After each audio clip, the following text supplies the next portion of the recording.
Yeah.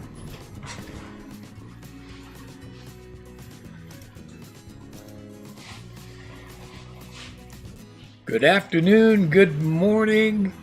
How's everybody doing? Hi, everybody. Welcome to another live session with Getting Back on Track with Steve and Roxy. Good afternoon, good morning. How's everybody doing? Hi, everybody. Welcome to another live session with Getting Back on Track with Steve and Roxy. Better mute that. Yeah.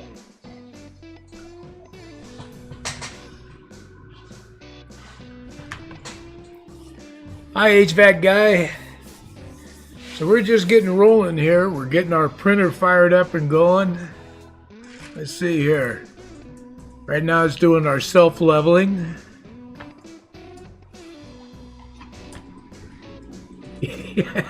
yeah, Peter. It's always kind of the standing thing with Mon. I'm always asking what it's like in the future.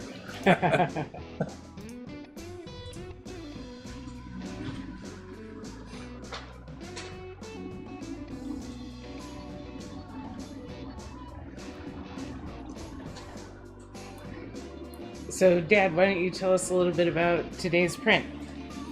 So today's print. Let me get over to the printer screen here. So we're going to print a building flat, and my idea is at the top of the peninsula, we're going to start creating a town on that end, on the far side of the tracks. So our thinking is we could put a fence along the track line, and that'll still leave us room for a road, a sidewalk, and then the building flats as the front. So this is going to be the first building for all that. And this building is, let's see here. Here we go. So this is another building designed by Cabrumble on Thingiverse. And I put the link in the description for where you can go find this if you want to print this yourself. Cabrumble really makes some really good models. I've been real happy with everything I've printed from him. Everything seems to print really well and fits up real nice. So it looks like the print's just now is finished and getting ready to do the print. If we were going into that end of town, we probably would add a Walmart. Yeah. And the town that we'll be modeling mostly, the part that we're going to focus on is the industrial area, and that's going to go out onto the peninsula in the center of the layout. And it's not necessarily, I don't think, like industrial like you think of. It's going to be a big chemical factory, but it's more like you see on the outer edges of towns, a lot of warehouse buildings, small industrial shops, and that kind of thing. So we can still put some streets in and get some industry going, some major industries out towards the outsides. But I think the top of the peninsula will make a pretty good set for the town. And I think along the backdrop we can use some printed backdrops where we put streets in so we can try to create depth. We can stack some buildings, and we're going to try a lot of different things. Okay, so we see our printer. Let's go back over here. We can see the trains running now. And there we go. So the camera layout this time, we tried really hard to get every corner of the layout that we could. Yeah, Roxy's husband, Ben, came over and he put a whole new bunch of hardware in my computer. I mean, he opened it up and it looked like my computer just spewed its guts out all over the table here. Mm-hmm. But yeah, he got in there, put new SATA cables in. He put a new hub set up so I can run. So we got 5 cameras we can run now. And he did a bunch of other stuff with this. But it's still not to quite where we want to be. We've run into some problems as far as the CPU being able to process that much video feed. So that's something that's going to happen way down the road, I think, and it's going to be a spendy proposition. Yeah. So the printer we're using is an Ender 5 Plus. What do you think about it? Well, the Ender 5 to me is a pretty good printer if you want to print large-scale objects. So like in the back corner, on this upper left picture, in the back corner is a silo. We just gave away some of those at our 500 subscriber giveaway. And it's able to print very tall objects. So you can print this silo, all the silo structure, all in one piece. And that's really the reason why I picked it up. Now, if it was my very first one, and in this case, this one was the first one, and they've come out with some much better beginner printers since I started this.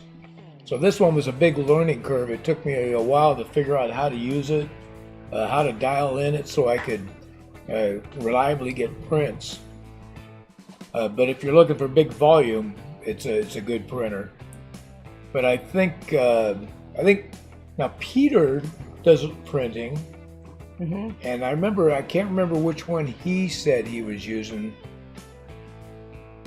and maybe you can chime in on that, Peter.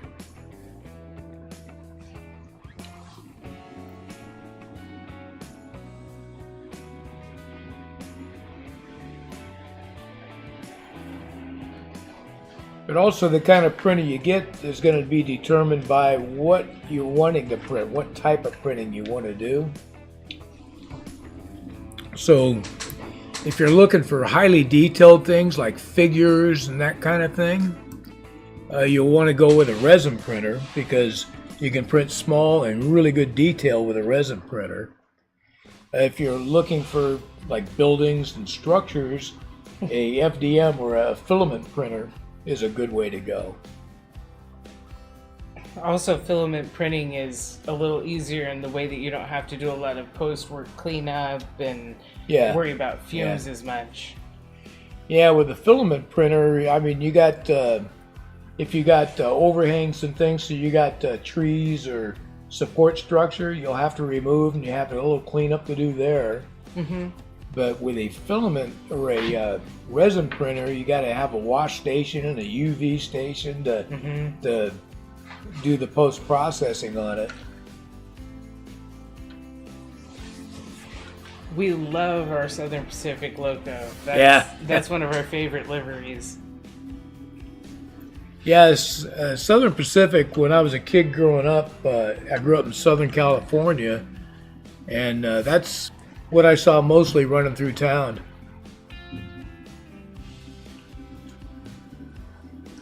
Peter's got all the ways covered. Yeah. Let's go to here. We can show this. Exactly, Kevin. You want the resin for the details and the filament for the buildings. I'm sure you can do buildings with a resin printer. That's the one I was looking for. Here it comes may not SB. be economical, though.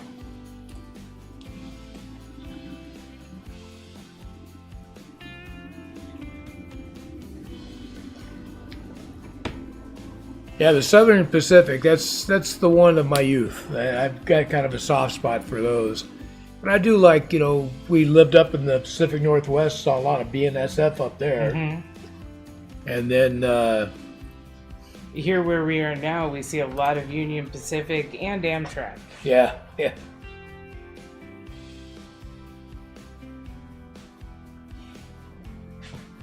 let's see this. Get back where you can see them all going. So we didn't get a lot of work done on the mountain this week because it seems like life keeps getting in the way. But I promise you we're going to get moving forward on that this week for sure. Oh, yeah. Yeah, we've been tossing around some ideas of maybe doing some more lives and doing maybe a once a month longer month in review of all the work we did and stuff like that, or whether it's better just to keep our current way of doing things where we do one long form video a week and a couple shorts. Oh, that's good to know, Maz, about the warping with the large structures.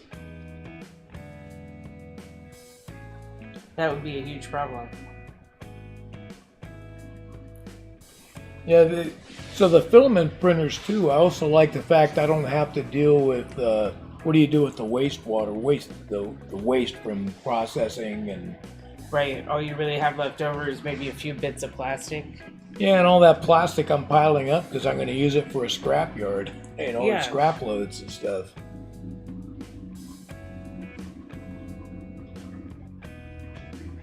But, yeah, I think there's really a good benefit to both of those, and I think eventually we'll probably get a resin printer, so we can do small details.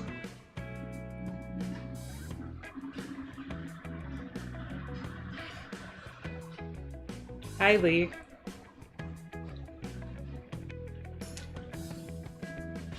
So your board crashed, Peter. That sounds like a lot of work.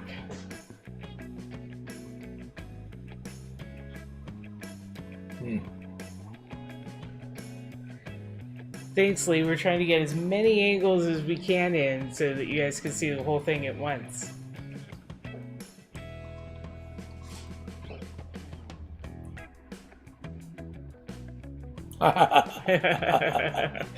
Yeah, we want more of them too. Yeah, I'd like to load up.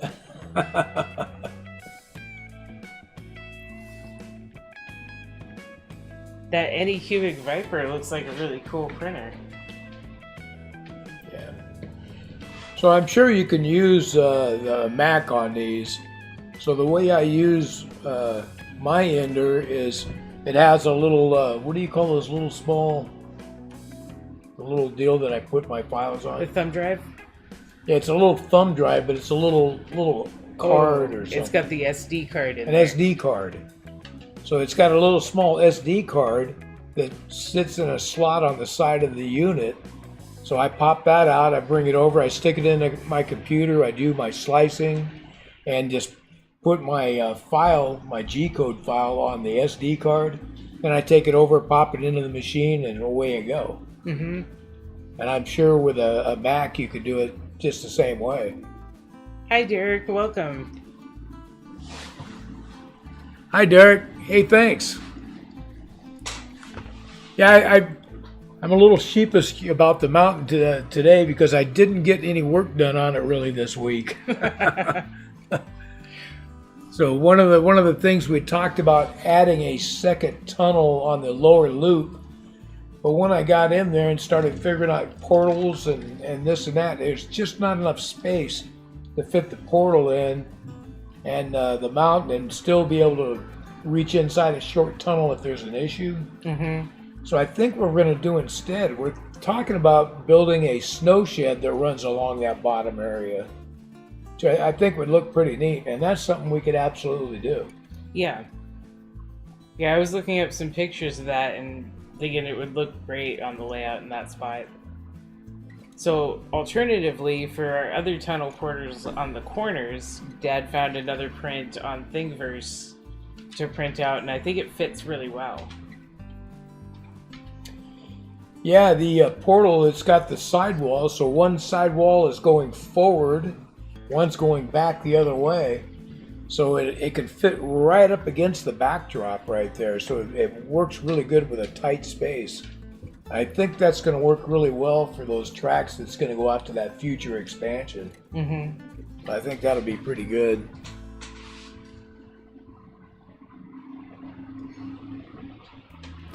That would be cool. Yeah, Mon, I gave it a try plugging a laptop directly into the Creality, into the Ender, but it caused some problems with the programming for some reason. It was causing the Z-axis to just run and run and run. So I couldn't figure out what the issue was, so I unplugged the laptop and went ahead and went back to the SD card and everything's fine.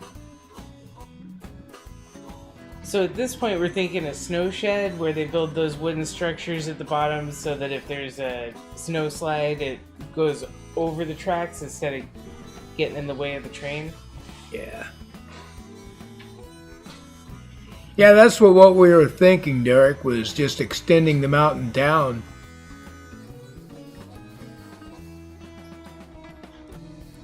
But I think we're going to go in a different direction. I kind of like the idea of building a snow shed along there.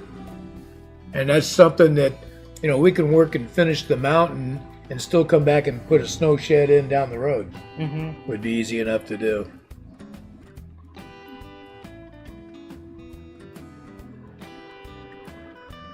Yeah. At least it's not yellow snow. I am looking forward to when we get to paint this mountain, though. Yeah, I'm definitely going to get things finished up this week to where we can start in on the plaster cloth and stuff to get this mountain going. Yeah, so this week we're going to work on the other side of the mountain and get that all laid out so it's ready for that.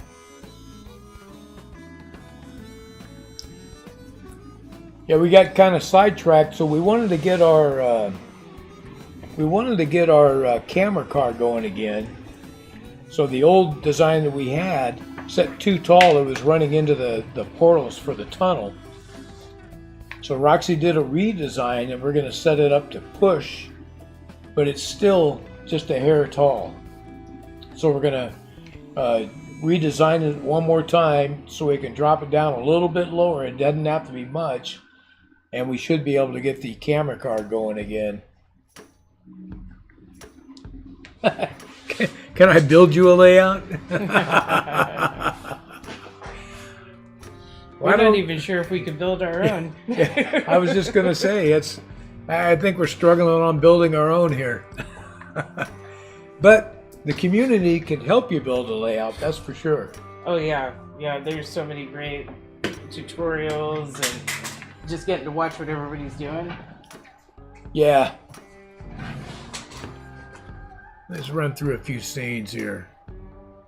But yeah, the carving on the mountain's gone pretty well. This whole cliff face area, the way it's all craggly looking, and I think that's going to work good. Ah, excellent. It's tough when they get stuck in towns and you're just waiting. Yeah, there was another time that I had something I was waiting on, and it got to St. Louis, and it sat there for like 7 or 8 days, and then next thing I knew, it was over in Indianapolis. Yeah. Like, we just lived just an hour north of St. Louis.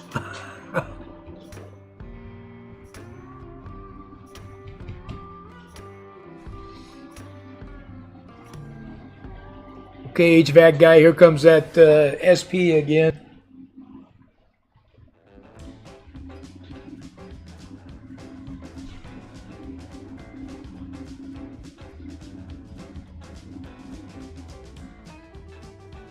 Oh, that sounds really cool with a door on it. Precast concrete tunnel, nice.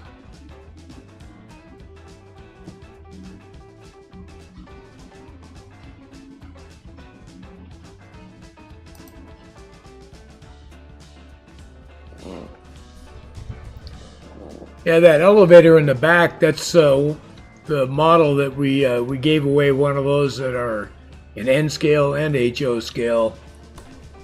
One's heading out to Peter. Puerto Rico? Somebody made a wrong turn there. Yeah.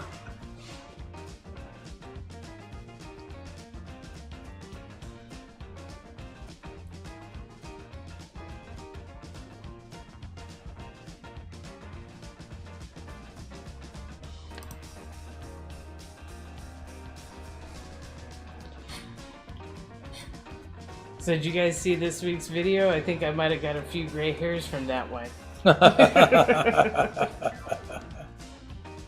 Watching Dad wield that knife was kind of a nail biter.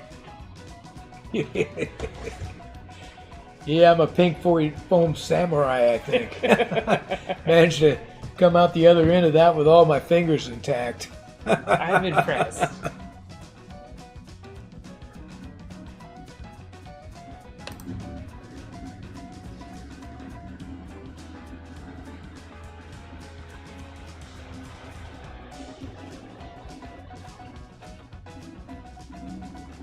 If we had another Union Pacific loco, we could. Yeah.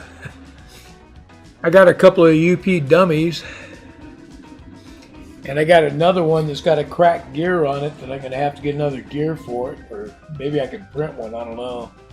Oh, that would be interesting to find out, though.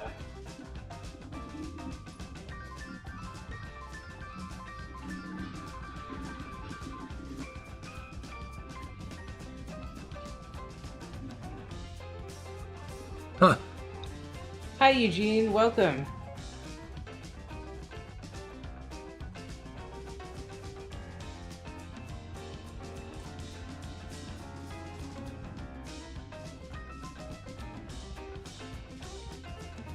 You know how you put the dummy on the front of the BNSF before? Suppose we could stick a dummy with the UP. Yeah, I tried that once before and it kept pushing it off. Kept derailing every time. Then we still need to do a little more work on the dummies, get them going right.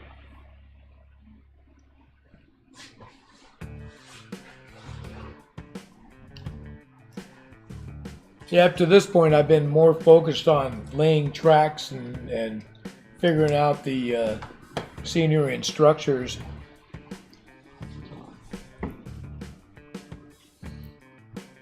But just getting all this track laid, that was a big task. That took us quite a while.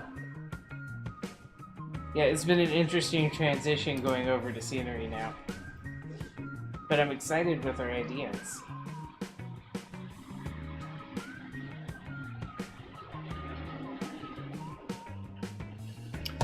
Yeah, let's see, I've got a PA1 and the SD40. Mm-hmm.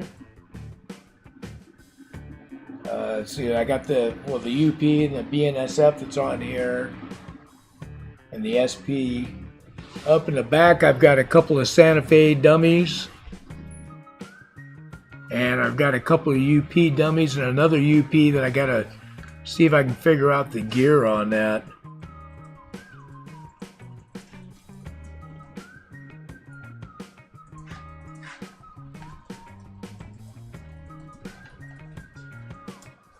Mexican food, that's like one of my favorites right there. So it's just your birthday, huh? Well, happy birthday to you.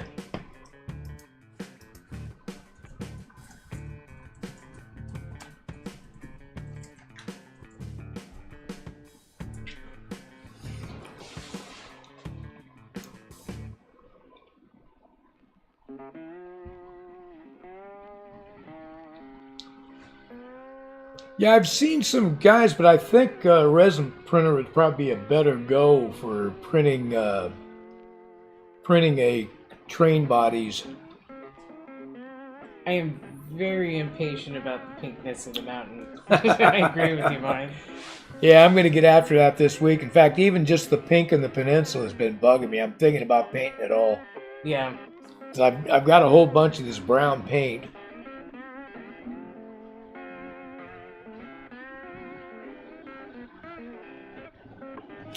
But yeah, this week was quite the week for us. We had a big issue in the drains in one of the bathroom, and I found a bunch of pipes that were bad and had to tear it all out, and ended up tearing out a bunch of pipe here in the basement. And so I got all new piping going out of the shower and running into the basement down here, and it's got to fit in everywhere. It took me a couple days to get it all done. Mm-hmm. That was a monumental task for me. It'll be really nice if you ever have to do it again, since you got it all straightened out. Yeah, yeah. But the people that did the plumbing before in this house really did some really strange stuff. You know, I keep finding odd things where they cut corners. It's like, oh man.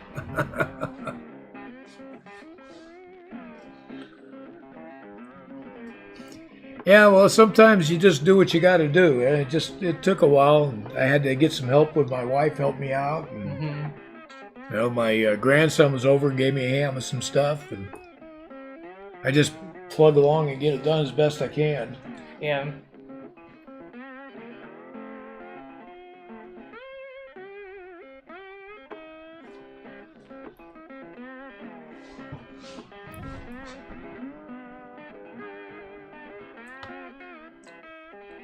Can you... I'm not sure I understand what he's asking me here. This one here.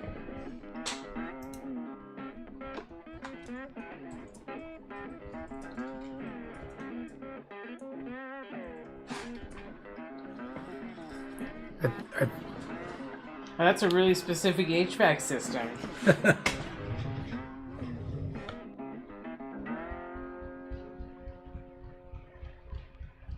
I think each of the little buildings, like the flour mill's got its, you know, set up. The building out on the peninsula's got an HVAC system going on the roof.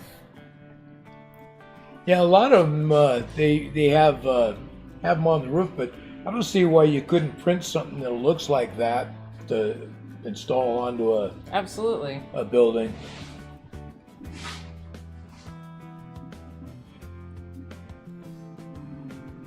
Trains are a great way to spend your time recovering.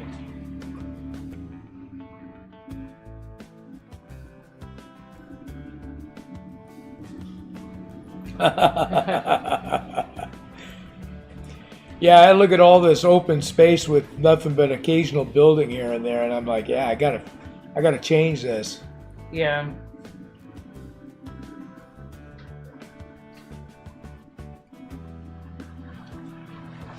Let's see, what can I see? Oh, probably wants to see the some close-ups around the layout. Let's see, I could probably go in there. I could probably show him the HVACs on the roof of this. I don't want to get into that building. Why don't we, so we don't have to move any of those cameras?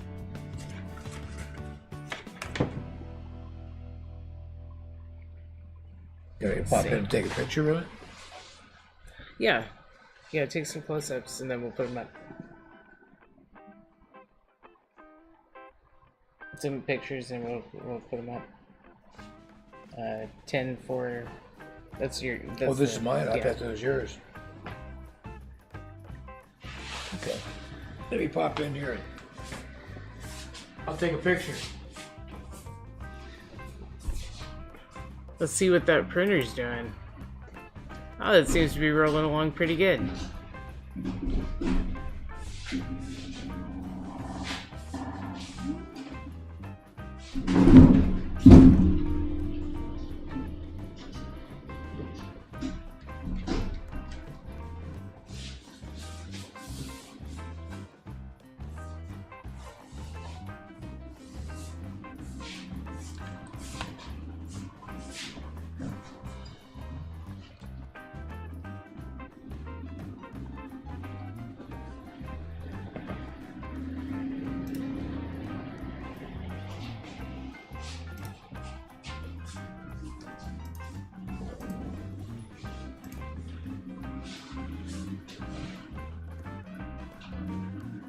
He made it inside safely.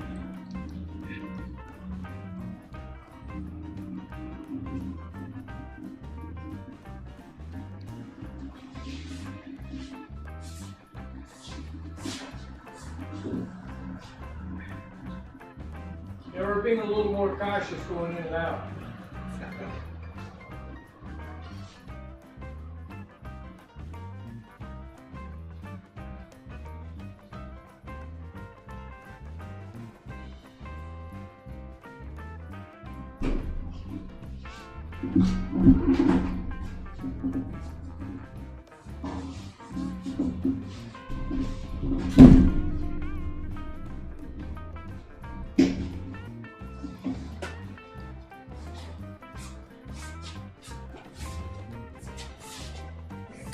2 pictures.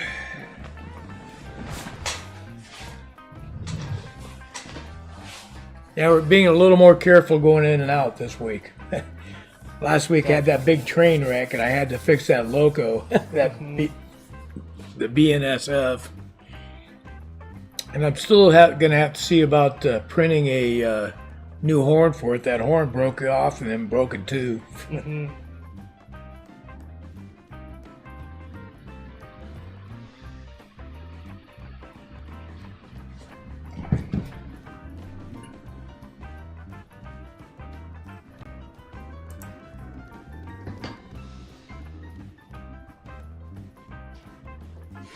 What's this?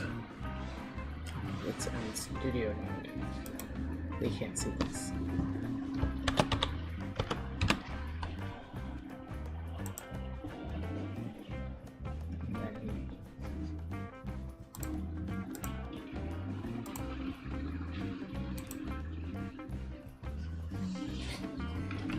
So Roxy's running through the computer right now trying to set up those pictures for you, HVAC.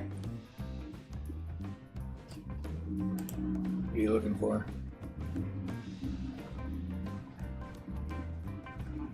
I'll get the drive, yeah. So much going on with the CPU, it's going to take some time.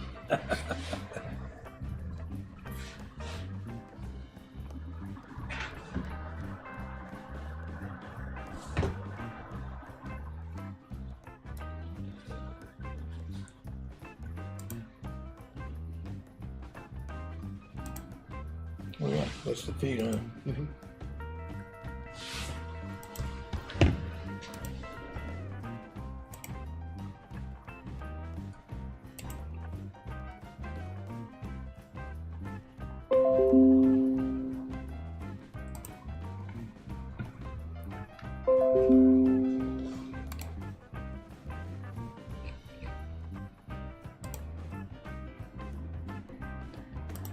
Well, hello, Closet Branch. How you doing? Hi, Jim.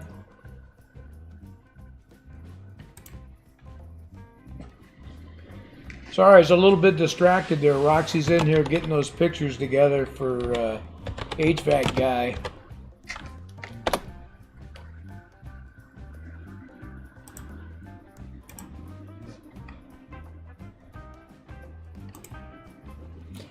Bike riding, all right. Yeah, how's it going, Jim?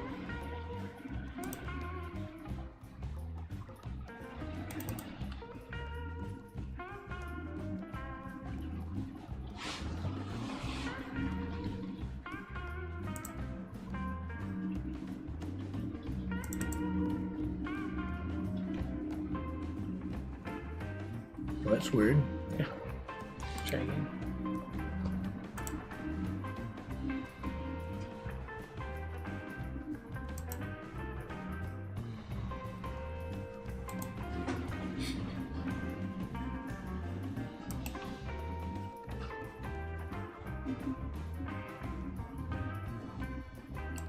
I may not be able to get those pictures up. Now I'll figure it out. I'm magic. There we go.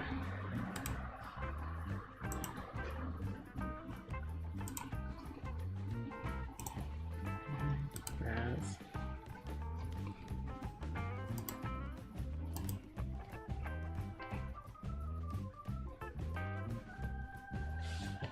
So why is this saying last month? Yeah.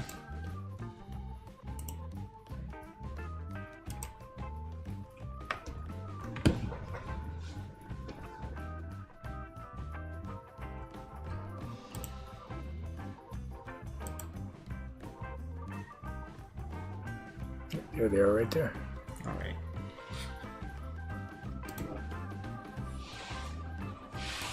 Oh, maybe they aren't. No, it's not them.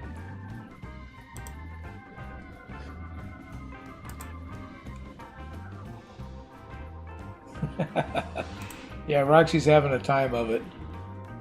I think that the big problem is the computer is really overtaxed with all the video feed. So maybe you cut those and put them on the desktop. Yeah.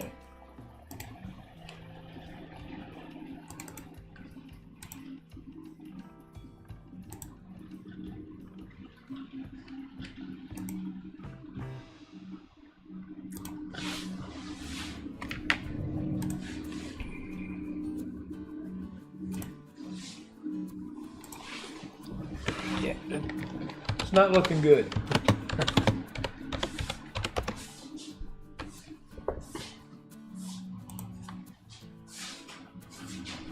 Yeah, I started looking at what would take for upgrades for the CPU. The CPU means I'd have to change the motherboard, and just to do those two things, probably about $600. And then you've got to add RAM. I'd have to change the video graphics card. It's almost to where it's like you got to get a whole other computer to do that.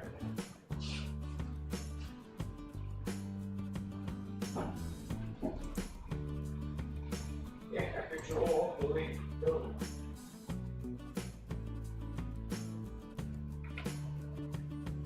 But if we can't get them up today, we'll make sure to have some of that stuff set up for the next time we do our live next Sunday. Oh, Roxy may be getting there.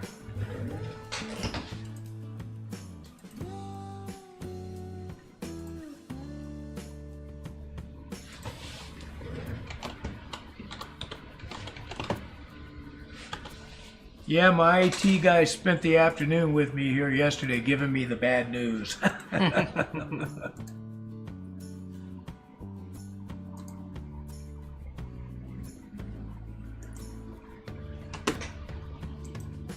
I think Roxy's making some headway here. I think she's got things figured out.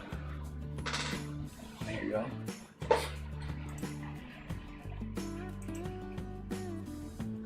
Now to go here.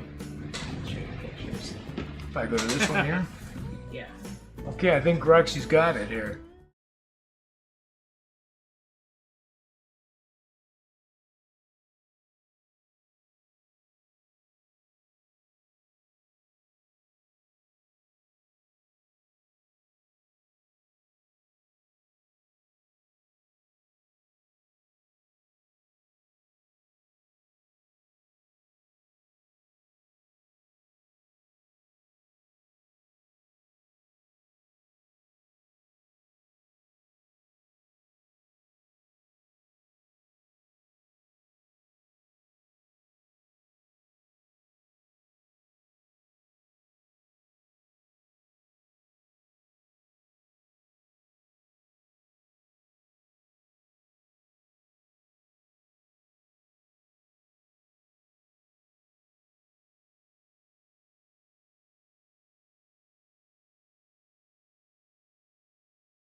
So there we go. Okay, microphone's working. Okay.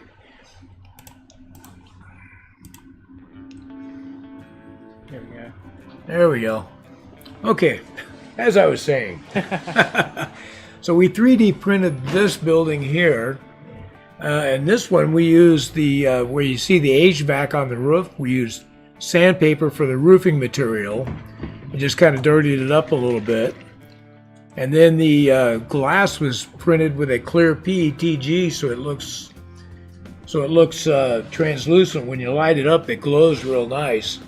So that looks pretty good. The other building that we're working on,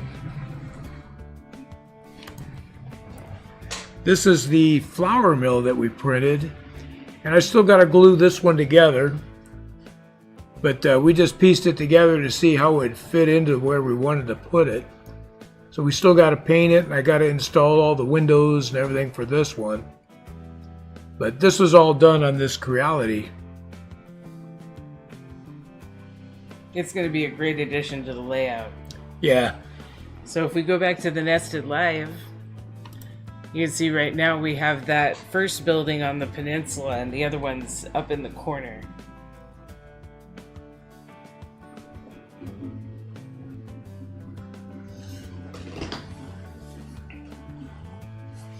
Oh, it looks like we're starting to get some shape here. Yeah, that print's coming along nicely.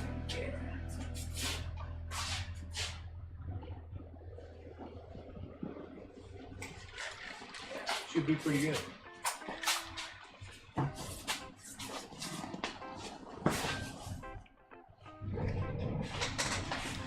Thanks, Lee. Yeah, I really think, and I think a lot of the other modelers here would agree that 3D printer's a game changer for this hobby. It really is. I love how we can pick something out and even change it if it doesn't quite work for what we're doing. Yeah, yeah.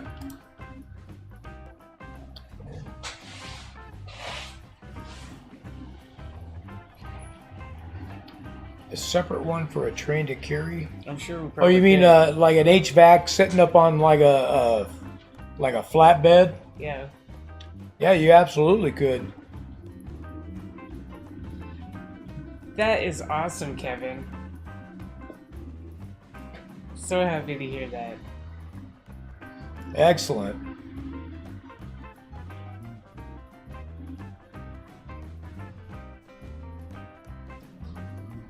Yeah, having your own really makes it so you can do a lot. Yeah. And these filament printers, a spool of filament lasts pretty long. Yeah. I mean, that last bit, I printed, quite a few flat buildings and other odds and ends before I finally ran out on that one spool.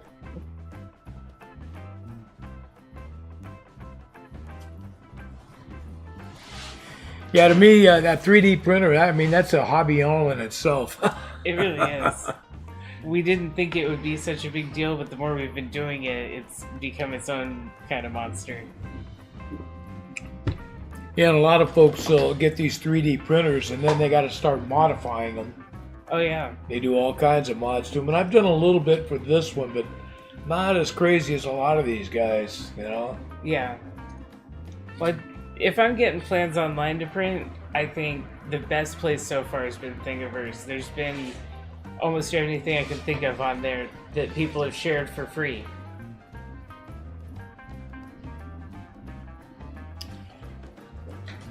Yeah, Roxy has worked on doing some of the design. She designed the car for our camera car.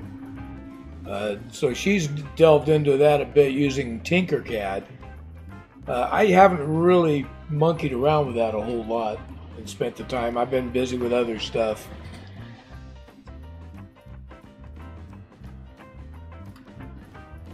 So yeah, Thingiverse, I think, is the very best place to get STLs if you want to go and look at things other people have made, and everybody's putting stuff up on there and inviting everybody to use it for free and just share pictures of what they've made. It's an excellent source for print files. All right, yeah, I'm glad you're gonna enjoy that one, Lee. The 3D printers can be a bit technical, but there are programs that help with that. A lot of the slicer programs are pretty straightforward and easy to use. Yeah, slicing up your programs to get them into the printers is not that difficult. You know, they pretty well do everything, and you kind of learn as you go. I've figured out a few things using the program as far as settings that seems to get real reliable print after print. Yeah, we've got a link in the description for today's print, and that'll take you into the Thingiverse. It'll take you to the link to the STL for today's print. Yeah, and most of my prints I've gotten from a designer named Cabrumble. Yeah. He lives out on the West Coast here in the States. And man, that guy, what a great guy. He is a good designer. Everything he designs, things print really well. They fit up real well. And I've emailed back and forth with him a few times. And he's real responsive with questions or any kind of help. The guy's really a nice guy. Mm-hmm. But he's an instructor for Makerspace. He's a retired guy. And in fact, if you want designs, you can contact him and he'll design stuff for you. He designed a shed for my dad's O-gauge layout. It came out really well. Yeah. A new spray booth, that's awesome. Oh yeah, that's something I want to get going.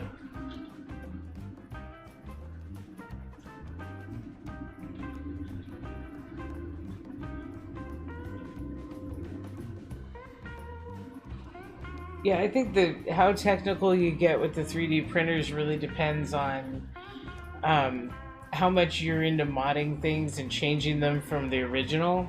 Yeah. You can get a great 3D printer and it'll work as intended out of the box. You don't really have to change a lot if you don't want to get into that. Yeah, I haven't done a huge amount of mods on mine. Yeah. So one of the first things I did is I changed the motherboard out to a silent motherboard. Mm-hmm. Because this thing went out of the box running. It was noisy with the stepper motors and everything. It was just really noisy. Yeah. Made a lot of racket.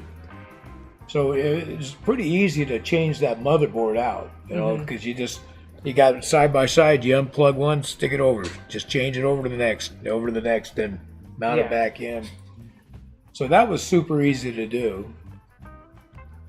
Well, if you go on Thingiverse and you find Kabrumble, any maker. Yeah, but you can contact them right through Thingiverse, which is how I initially contacted him. Then he gave me his email, and I contacted him through email. Yeah, but always best to go through Thingiverse if you want to talk to any of the creators.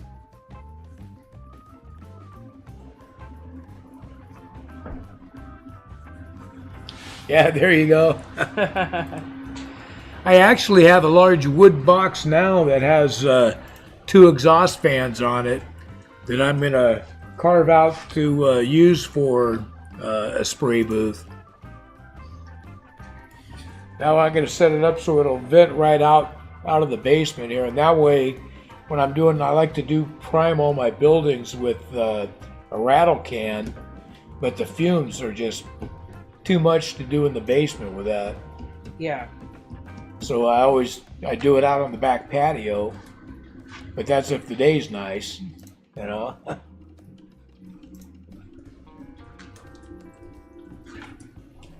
Well, I didn't know about the Colts 3D, Peter. Thanks. This looks really cool. Yeah, I go there too. And you'll find a lot of the same designs here and Thingiverse. Mm-hmm. And then some that you don't find anywhere else. So like if you go back, so Roxy's looking at it right now. That's our tunnel portals right there. Oh yeah, that is.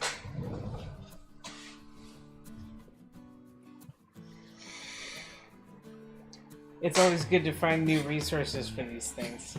Yeah, because sometimes you're looking on there, it seems a little stale. It's like, I've seen that. I'm looking for something different. Yeah. But Kabrumbles, I get notifications all the time, 1 or 2 a week that the guys come up with a new design. Yeah. I don't know where we'd put our house model since we're not really going to do a suburban kind of area on our layout. But what I really want to do is find one of those train shows that's going to have the mini prints people at it. Oh, yeah. Because they do the 3D scan of you, and you can get little guys of yourself for your layout. And I really want to do that. It would be super cool. Yeah, I was thinking, but I could pose like I'm out there fly fishing, and then I could step myself up by the river. Exactly. That'd be awesome. It'd be Where's Waldo of where we put ourselves on the layout. Yeah. It'd be like Scott Rails. For a while there, he had the deal going on. He was getting into the little figures, and he got a little Yeti, and he kept moving the Yeti all over the place. That's awesome. They had to try and find the Yeti.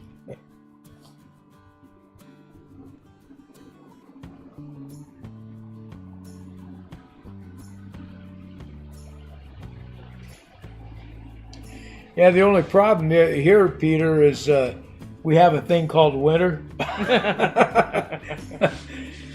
Not good to go out on the patio and try to paint with rattle cans that time of year. I think about that 2 months, we don't want to go outside at all.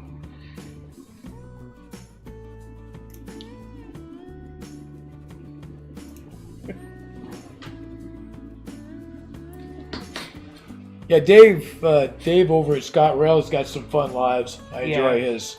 He does really good videos too. He's a fun guy to listen to. Yeah. See you later, HVAC guy. Thanks for joining us. Yeah, absolutely, man. Hopefully see you again next week, huh? That would be rad. Giant Steve. Yeah.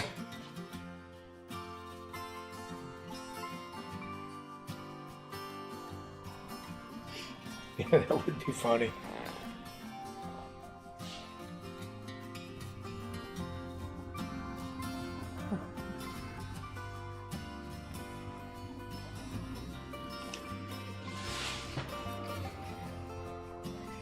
Yeah, I got the airbrush because I wanted to be able to paint in more enclosed space without the crazy fumes. Yeah. And my brushing skills by hand, the brush strokes and everything, things just look awful.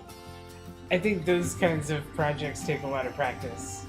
Yeah, I'm just not really good with that kind of stuff. You know, I got to really work at it. Mm-hmm. Takes more practice than I have patience for, I think. Wind and rain and everything else. Yeah. Yeah. Yeah, plus it just gets too cold here in the winter time for the spray painting out there. Yeah. Yeah, I think when we figure out how to install some kind of exhaust system in here, that'll open up a lot of projects for us. Like the resin printing and the airbrushing.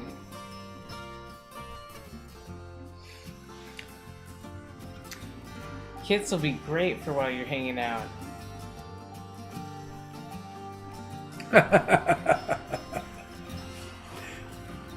Sounds like Jim types the same way I do. I'm horrible at it. Typos galore, and I hit the caps lock all the time. Mm-hmm. So pretty soon I'm yelling at everybody. Well, we're glad to have you with us anyway, Jim. Absolutely. Yeah, I think that's a good idea, Shadow Wolf. You get all that stuff and gives you things to do, keeps your brain engaged.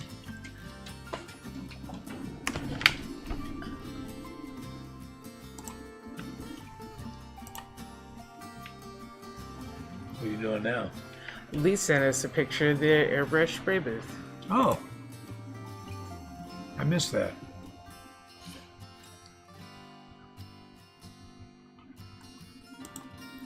Well, hold on here, Lee. We're pulling that up now.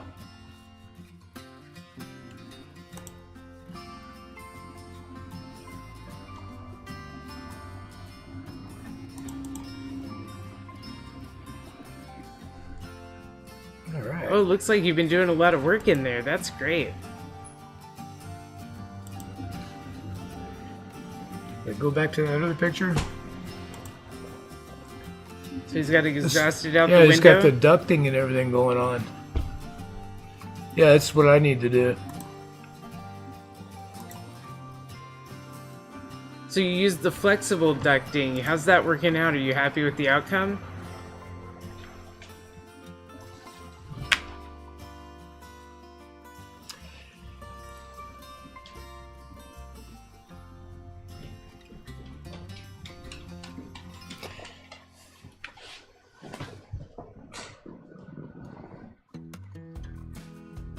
Go into the dryer. We do have a window in the basement where the dryer vent is ducted out, and Dad was talking about putting another output on that same spot where we could vent out a fan. Yeah, the previous homeowner took and put a big wood plank, took the window glass out and put a big piece of plywood in there, and then cut a hole in it to put his dryer vent. Yeah. But there's plenty of room in there. I could cut another hole and put a separate vent to be able to vent out a spray booth.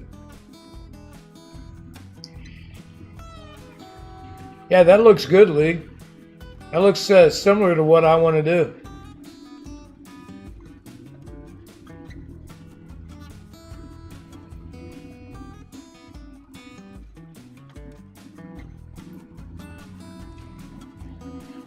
Yeah, exactly. Work half done for us. Yeah.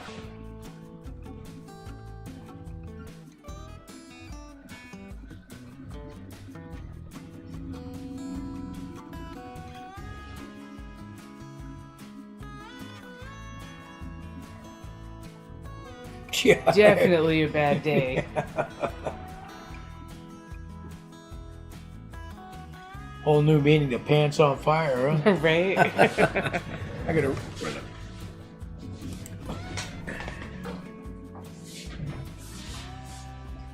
Oh, I'm looking forward to that, Lee. We'll keep an eye out for that video. New tunnel.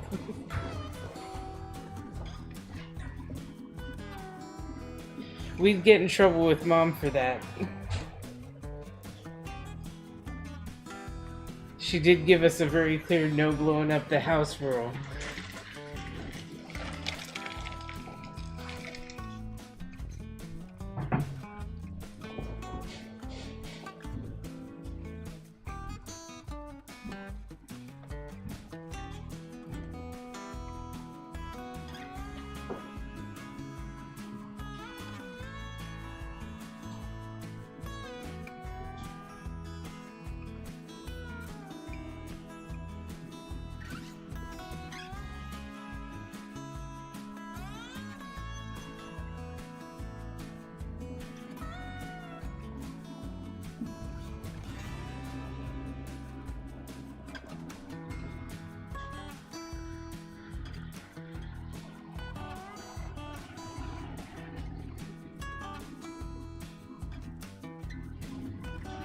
That's a good idea. Things have been pretty level temperature-wise down in the basement, which has been great for the layout, and very comfortable for working in, but the basement can always be better insulated.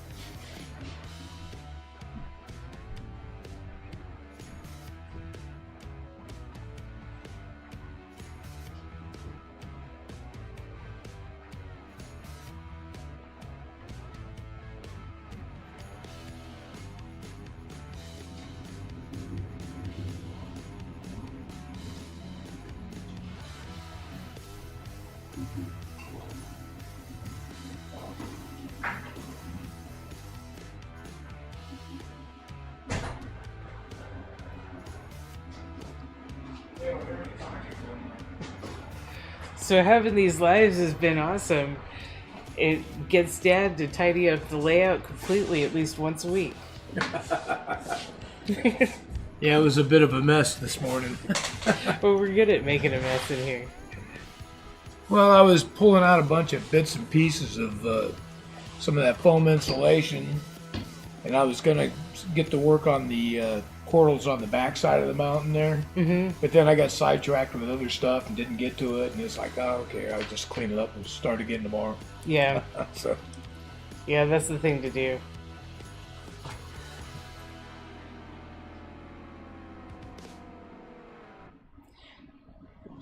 Lee's gonna do a new video on his paint layout. Oh, excellent.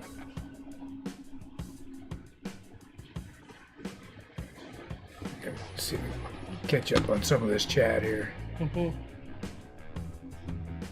We've been talking about how to put in the exhaust fan.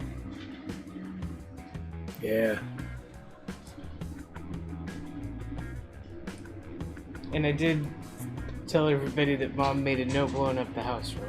Yeah. We would get in trouble with Mom.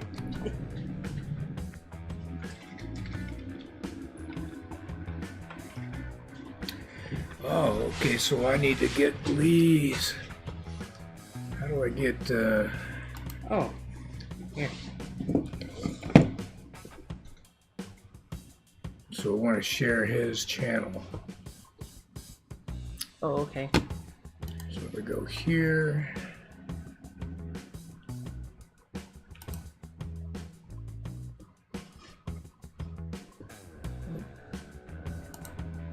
Search.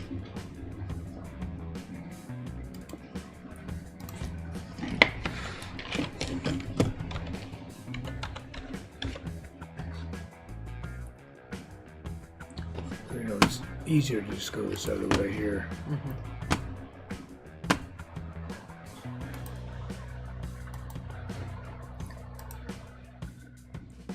Hold on, we're going to put up a link to Lee and Maud so you can check out some of our friends.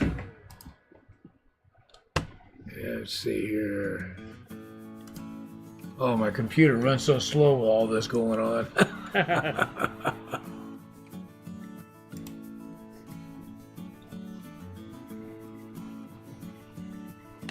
There we go. Come on. Oh, I'll have to check that out, Peter. That might be a good thing for our project.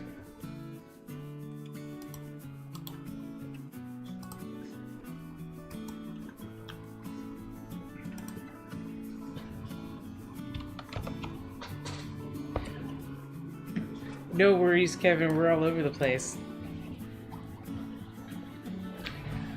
Okay, so there's a link to Lee's channel. So Kevin, you should go on over there and check those out. It's got a lot of fun stuff. And then we've got, let's see here.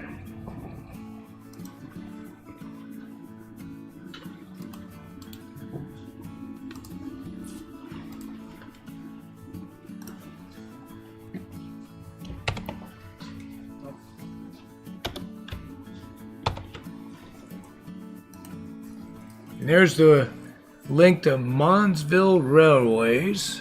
Mon's always got good stuff on there too. So definitely worth checking out.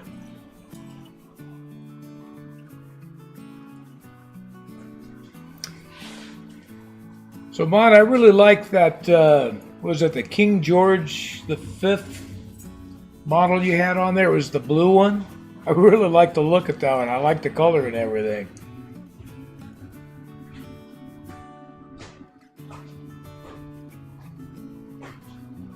Yeah. Yeah, it's easy to fall down that YouTube rabbit hole.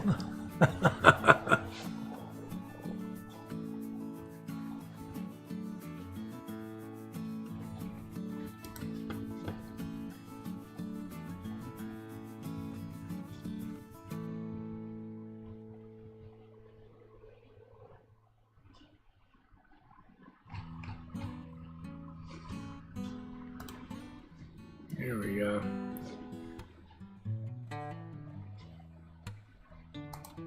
You know what's going on around the layout here. The trains are running good today. I've actually had these trains, I started running them today at about 1:15 here Central Time, so it's been almost 4 hours of running.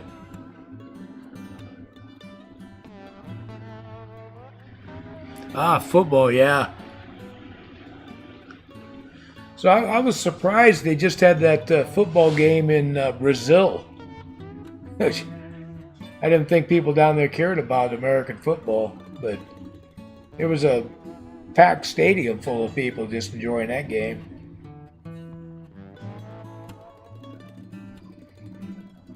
Yeah, Ben does real good work on all this IT stuff. You know, that's what he does for a living.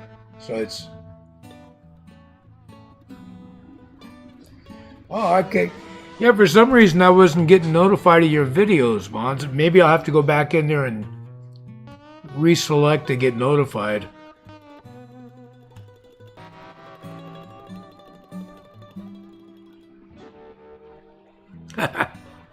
NASCAR.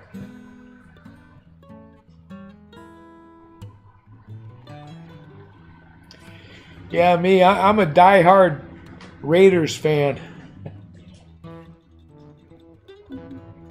Or I should say a long-suffering Raiders fan.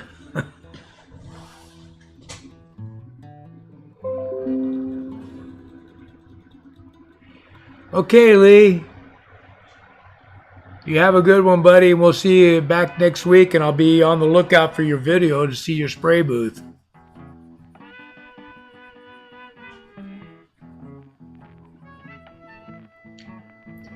Who's your team there, Jim? Oh, I see.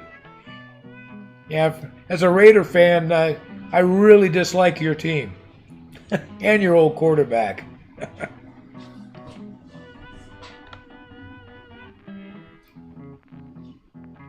Yeah, thanks for joining us, Lee.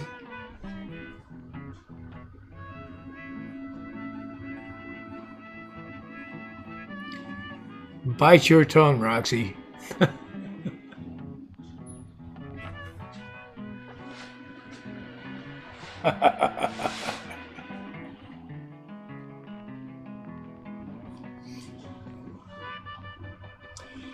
Yeah, it's the usual long-suffering Raider syndrome. You know, every year I'm hopeful that they're gonna turn things around, and every year I ended up being disappointed.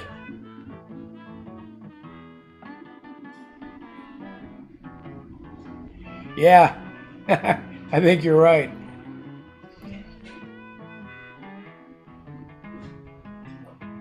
I remember when we lived up in the Seattle area, we used to go to watch the Seahawk game whenever the Raiders come to town. We go down to the Kingdom and watch the game. Yeah, that was a good time. But back then it was so easy to get tickets because nobody really went to football games or anything down there. Mm-hmm. But all of a sudden when they started winning games and getting into playoffs, everybody was a lifelong fan. Mm-hmm. You know?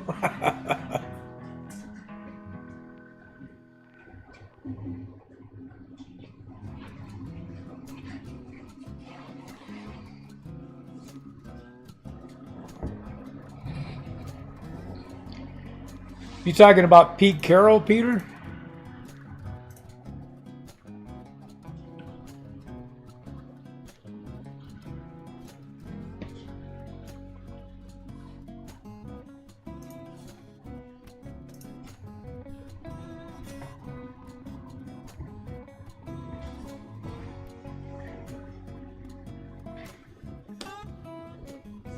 Oh, mine says top chat. Yeah, you got mine.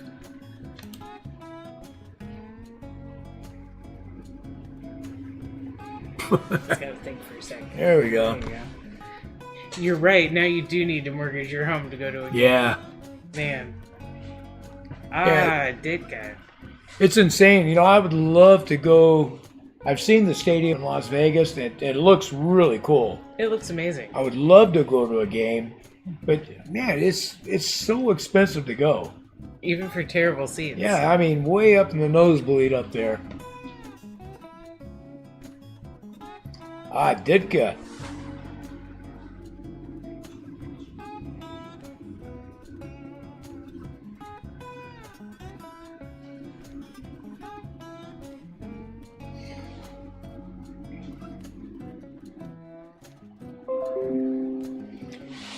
Yeah, it's unfortunate that it's all gotten so expensive to go to sports. You know, you can still get, seats to a baseball game pretty reasonable. Yeah.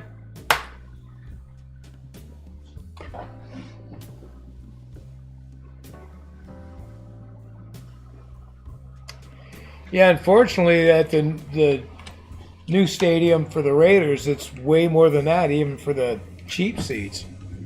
Yeah. When they first moved over there, my wife was looked at to get some tickets to take me there for my birthday, and it was like several $100s for the cheapest seats you could find. Yeah.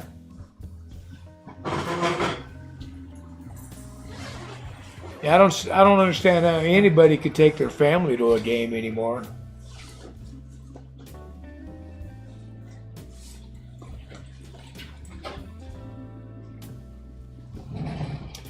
I remember when I was a kid growing up, we used to go to the Dodgers games, and you could get a seat in the outfield out there, and it was only like $2-3 for a seat. Set out in the bleachers. So I remember my parents used to take us out to Dodger Stadium out of the ravine. Because there's so many of us, it's one of the few things they could afford to take us all to do. Yeah.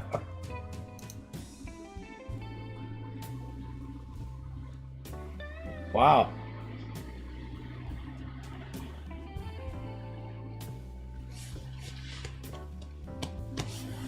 In prehistory. Yeah.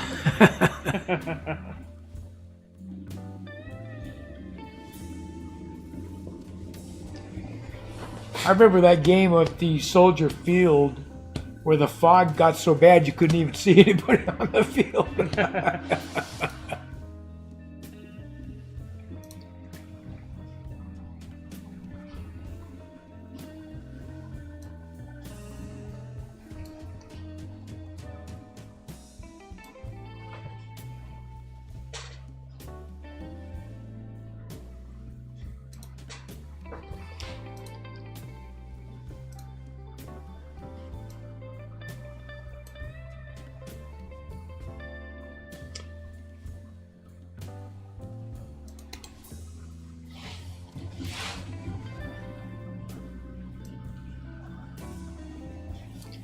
Yeah, that's Lee. He's the Anfield.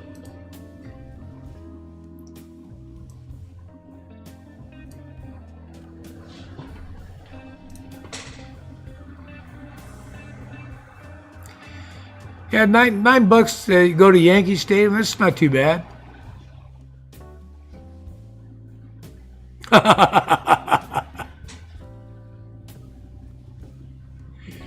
Well, thanks for keeping us on. We're doing that too. Yeah, Roxy's sitting there editing videos too.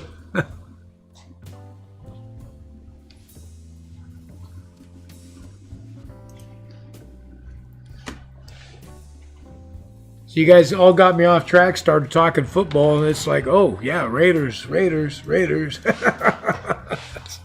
It's like last week talking about fishing. Yeah. Although I got to say, when it comes to football, I hate what the NFL has done to being able to watch games. You know, I grew up in an era where come Saturday, I had games in the morning, games in the afternoon. I could watch on TV with an antenna. And even when everything went cable, you could watch it on cable. But you had Saturday games, Sunday games, Monday Night Football. And you could watch it all on broadcast TV. You didn't have to pay a bunch of extra. Yeah. Now you got to chip in all these different subscription services to be able to watch a full season of football. It was really hard to keep up.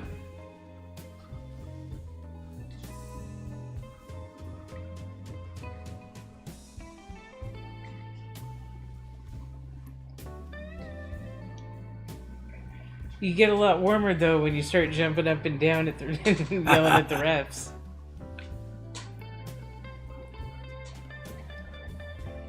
Oh yeah, I got some of those hand warmers.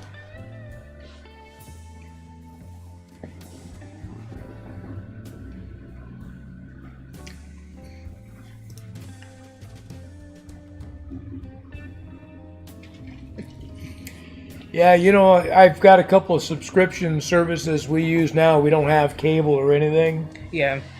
And I don't watch any football unless I can see it on one of those. I refuse to play that game. I'm just not going to do it. Where we used to live, there were a lot of places to go out and catch the game, so I used to do that a lot. Yeah, and you could, well, I don't know about in this town. No, not so much here. But, you know, we live in Bear Zone. You know, you're either Bears or Kansas City. Yeah. You know?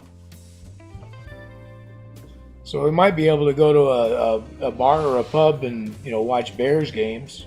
Yeah, we just don't have the same selection we used to.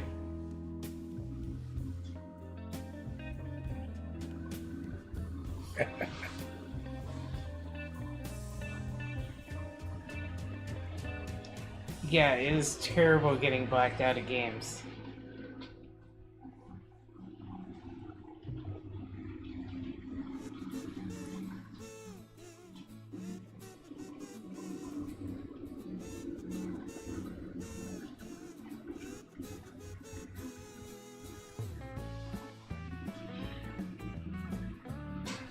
Boy, that's for sure. Yeah, it's really easy to do.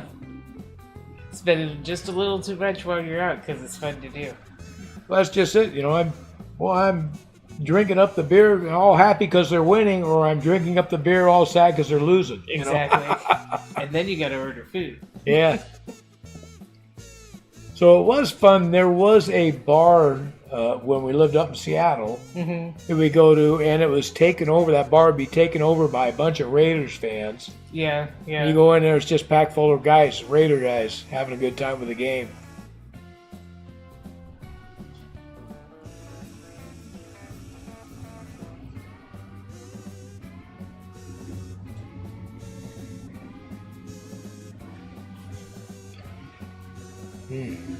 Well, hopefully you get a full recovery there, Shadow Wolf.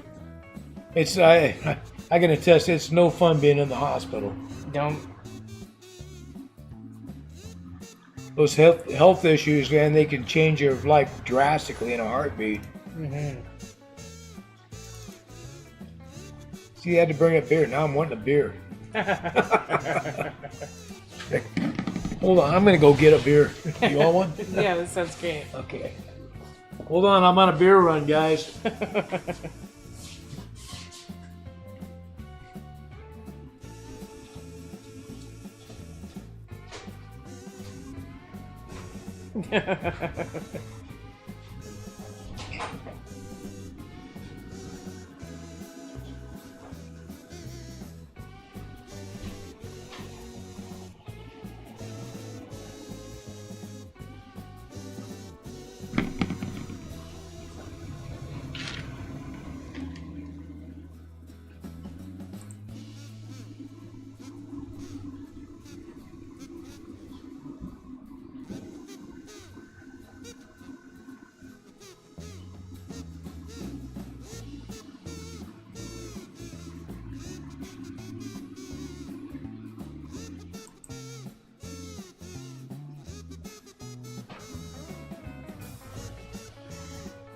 I guess it's only like 7 o'clock in the morning there.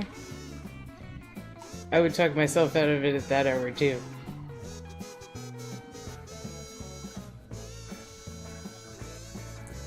Nope, today we're running a BNSF, a Union Pacific, and a Southern Pacific.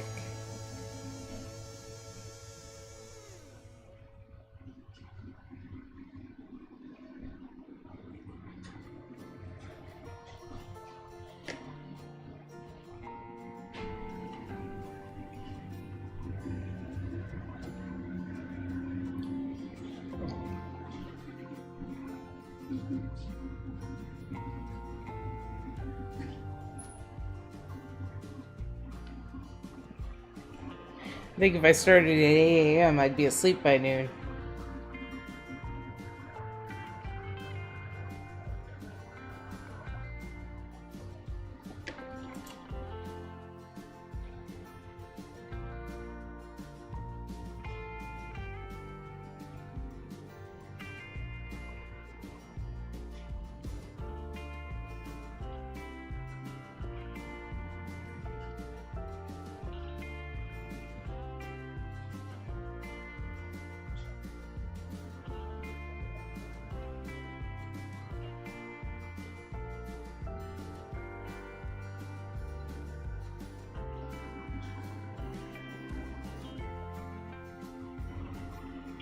A new puppy. Exciting.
So you still gonna pick out that new puppy, or or have you already got one?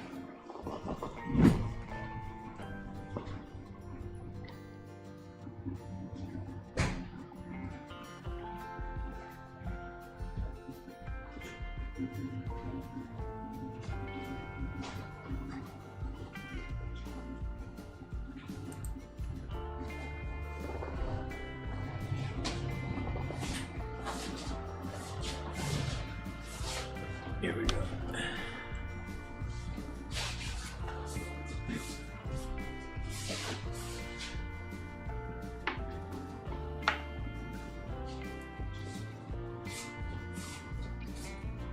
Well, this is good. Oh, that's great. So Shadow Wolf's gonna get a new puppy to keep him company when he gets home. Oh. I got a couple here. You could have one of those. Mom would take issue with that. She would.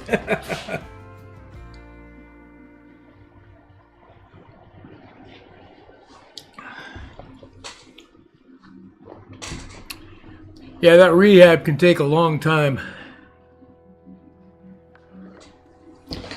Yeah, when I got sick, I was over a year rehabbing. Yeah. Yeah. But it takes some time to learn how everything's different. What the heck kind of a dog is that? Never heard of it.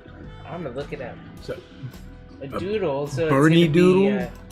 Doodles are usually hypoallergenic dogs. Very smart too. Oh, what a doodles.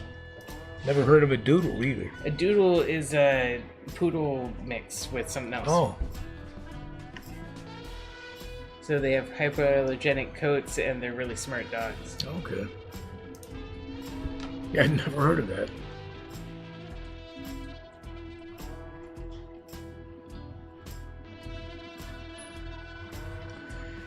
Hey, I'm glad. I'm glad. You know, this, to me, has been real therapeutic. Oh my goodness, those are cute puppies. Oh, okay. I've never heard of one of those before. Huh. Yeah, it is a nice looking dog.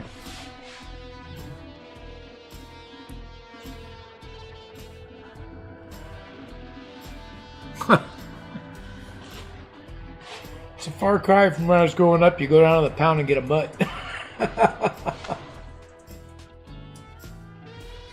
So my wife, her thing has always been the border collies. She loves border collies, and I gotta admit, they, without a doubt, probably the smartest dogs I've ever been around. Yeah. Yeah, borders are so smart. Sometimes smarter than us. And super high energy.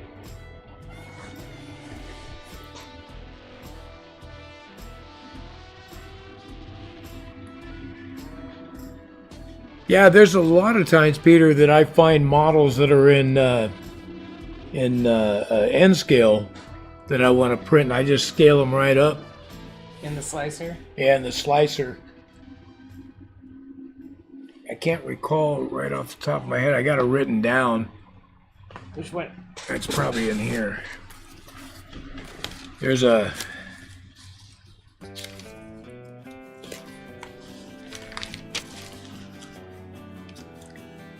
Forget what the percentage is that you scale it up. I haven't done one in a while.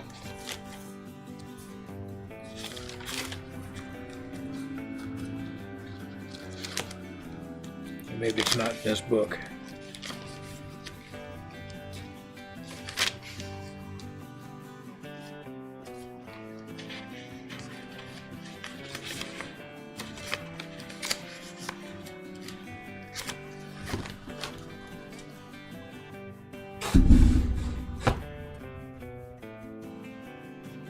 I haven't played with Fusion 360 yet. That'll be interesting to get into. The Tinkercad's been easy to use because their tutorials are really straightforward. So once you get through the tutorials, you just have to kind of monkey with things until it does what you want. So which one of those two is harder to use, the Tinkercad or Fusion 360, Peter?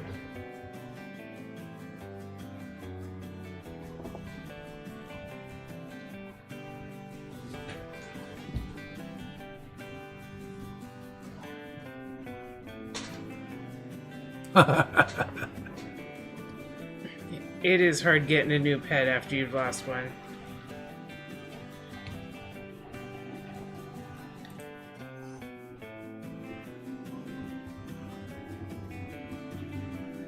Right on time. Mm-hmm.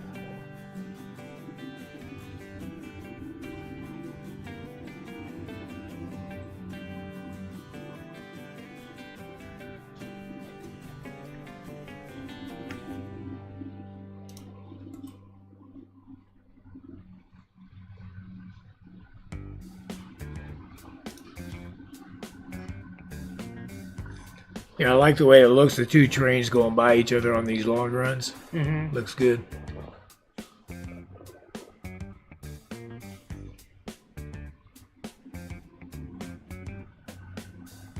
We're excited too. We always think we have it figured out what it's going to look like when we're done, and as we get into each project we make so many changes, it's kind of a surprise to us too.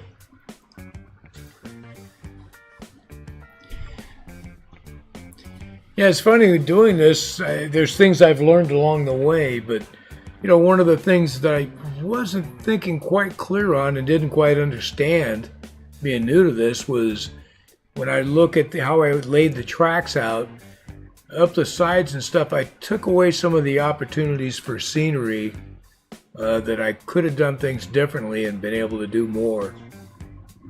I was really focused on track and making that interesting. Yeah, I can definitely see how Tinkercad lacks detail because you are stuck with basic shapes, and you have to kind of try to make those do what you want them to do.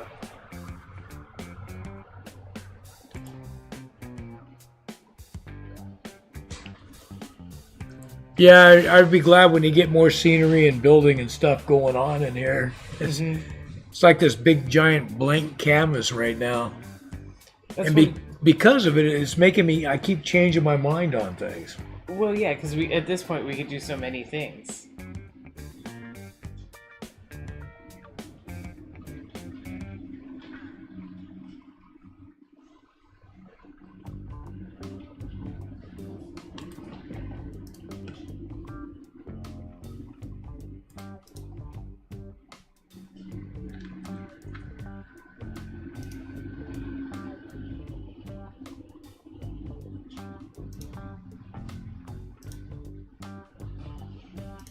Model scaler. Ooh. Grab me a pen. Oh, that's a good idea. Yeah, we'll definitely have to check that. Model scaler.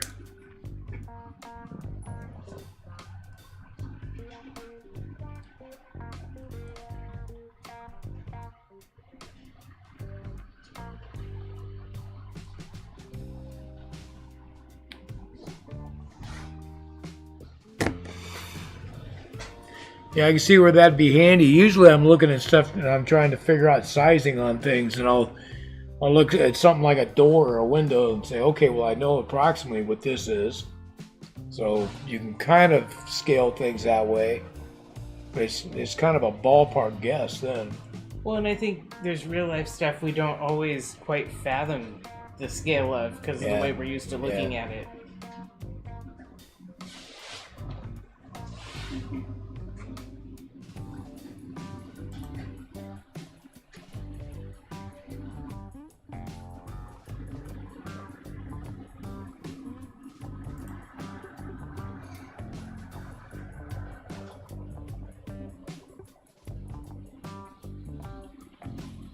Oh, that's great. Check that out, Dad.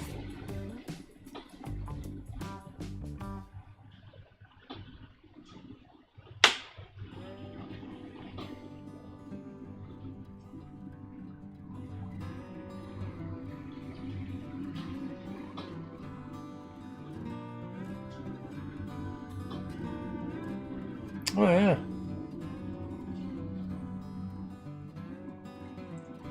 So if I had something that was, so if it was 8 foot, so 96 inches. Mm-hmm. And if I went to G-scale on this, it would show 4 inches would be the equivalent. That's pretty slick, Peter. Yeah, that's a handy app. You bought all the track for our layout online, didn't you, Dad? Yeah, I think I bought all of mine from, what's the name of that company? Midland, or I think. Oh.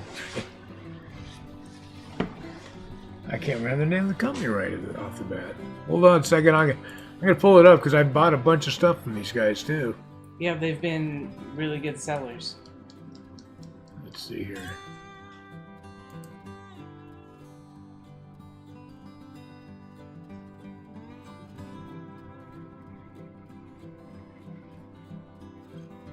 Midwest. I bought a lot of stuff from Midwest. Midwest Model Railroads? Yeah, and the other one was, I think it's Tony's Train Exchange. Yeah. Was the one I got. And of course, you know, like Cork roadbed got hard to come by for a while. And I couldn't find it online anywhere even. Mm-hmm. And I just happened to stop into that local shop up there in Springfield. Yeah. I think I had boxes of the stuff. Yeah, so just like, hanging out. I'll take a box of that. Yeah. Yeah, that shop we were ordering online from was the Midwest Model Railroad. Yeah, yeah.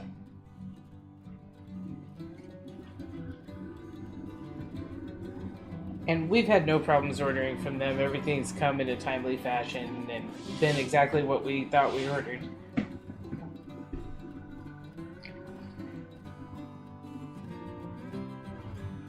Yeah, it took me a while to be finding it much in the way of hobby stores. There's nothing that the closest place for us to go is about an hour north of us. Yeah. Is the closest. There's 2 hobby shops up there that are pretty good. There's a couple down towards the St. Louis area. Yeah. The one's to the west of St. Louis, and the other is to the east of St. Louis. And the one that's to the east has weird hours. Mm-hmm. So it's hard to catch them open. There's another little store just down in, what's that town? Not Gillespie. Shipman? No, further down. But yeah, there's down where the Blackbird's at. And, oh, okay. Bunker Hill. Yeah. But that's another one that the guy's open when he feels like it, I think. And yeah. You know, and he's more end scale. He's got more end scale stuff than anything. But you know, if you got need scenery supplies, or he has some good used stuff in there too, as far as locomotives and cars. And yeah. So he tends to pick things up in garage sales and stuff like that, and work on them and put them up for sale. And, yeah. I think having Amazon Prime must be a must for you, Peter. Well, now eBay, so there's good and bad, you know. There's a lot of guys on there that maybe are a little unscrupulous that will tell you, oh, well, you know, I never tested this, I don't have no idea, and they know full well it's not running. Sure, but you have to look hard at people's reviews. If they have a really high trust rating, usually everything works out fine. Yeah, for the most part, I mean, I've only had a couple of problems. Yeah. You know, one was a guy that sold me something and said it was running, I got it and it wasn't. Right. But I was able to fix it anyways. And another one was I bought something and the guy never sent it. Mm-hmm. So it took me a while to turn around and get that charge back. Yeah.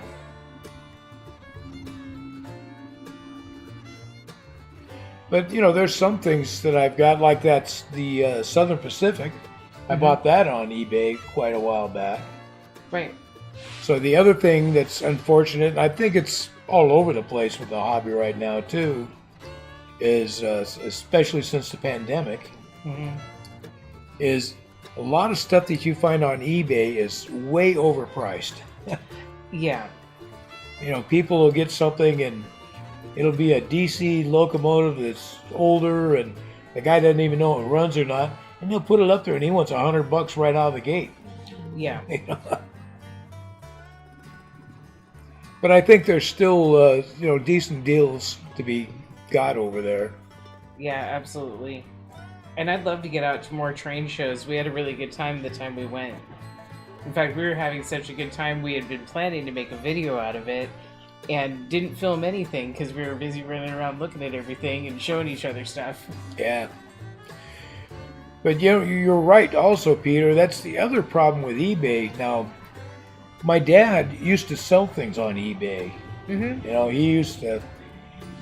one time at a auction, he bought a bunch of these old-fashioned gumball machines like you used to see at gas stations and in front of stores. We got a bunch of them, parts and this and that. So we worked on them, painted them up, and got them fixed. He used to sell them on eBay. But the problem is shipping got to be so much that people didn't want to pay that much for that and the shipping, because the shipping was ridiculous. You might get a great deal on this, but you're paying that much or more just in the shipping. Exactly.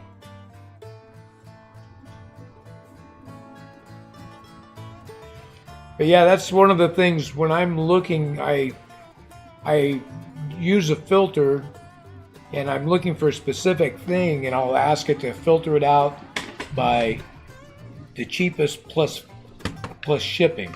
Right.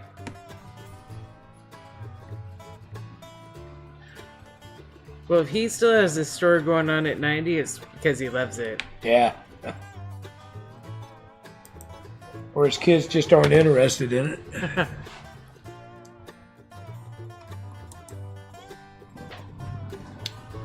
Yeah, it's looking like something up there. Yeah, that print's coming along nice. Where we're at.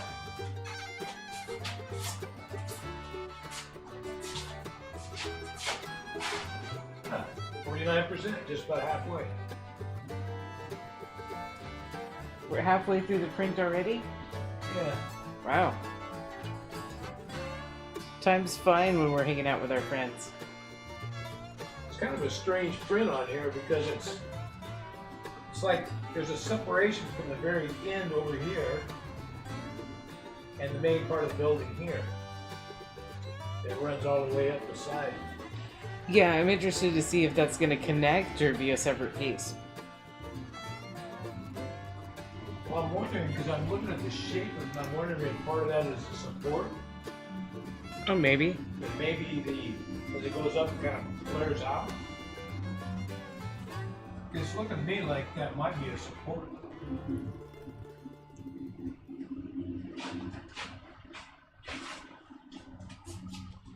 Oh yeah, I bet that must be an amazing layout.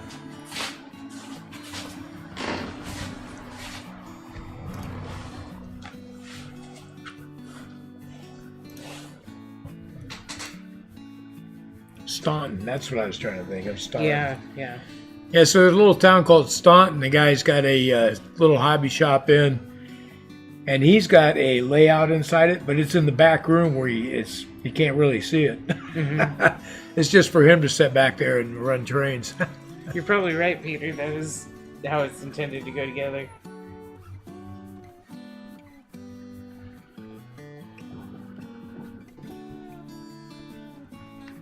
Yeah, I imagine it does keep going. Mm-hmm. Yeah, I'm not sure about that, Peter, because there's another. I've got another file for this building. I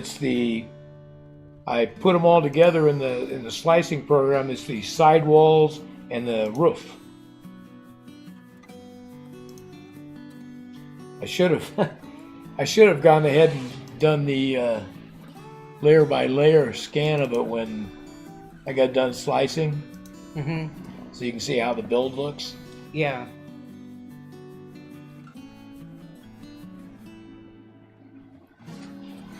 But who knows, man? Slicer program is smarter than I am, so I'm just along for the ride. I think trains are keeping a lot of us going. Yeah. That's what I like about this hobby here. It's keeping me. Oh, you know what? There you go.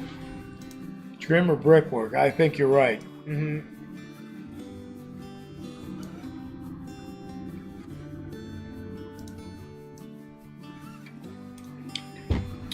But yeah, this hobby keeps me engaged, keeps my brain going and thinking and physically going. And yeah, we could be out causing trouble. Yeah. Well, it's better than going and sitting in my lazy boy and calling it good. Definitely.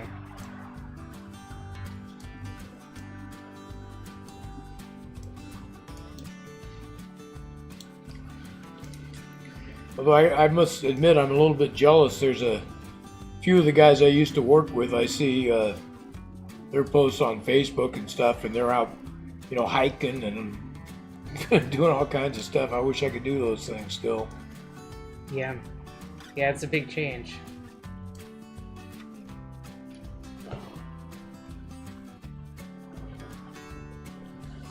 Yeah.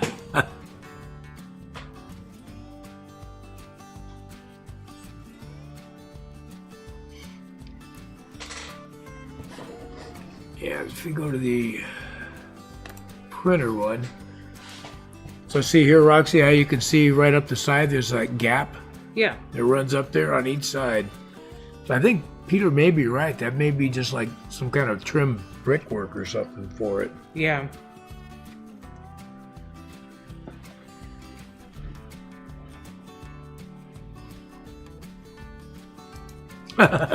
You can see all the scenic material sitting on the shelf back here.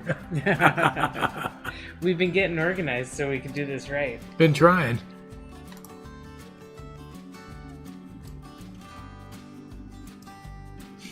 Well, this backdrop painting really looks good at a distance, doesn't it? It does. I'm super happy with how it came out. Yeah.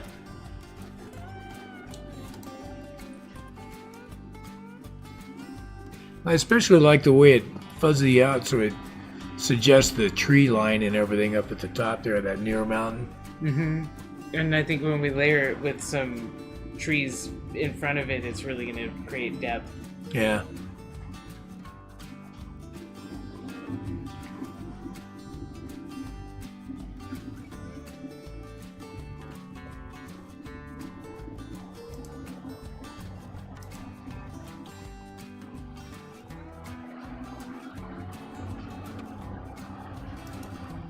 Yeah.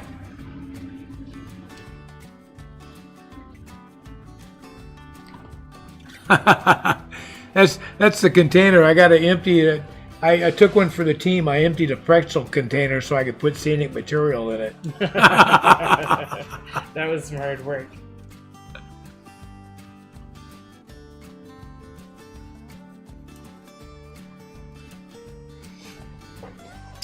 But if you're into fly fishing, there's Shadow Wolf. You could be tying flies. You could be building fly rods. Oh yeah, I remember when you did that. Yeah. There's a good indoor activity. Me and Joe used to get together, and that was my fishing buddy for years. In the wintertime, we'd spend our time tying flies and everything, getting ready for the next summer's season of fly fishing. Mm-hmm.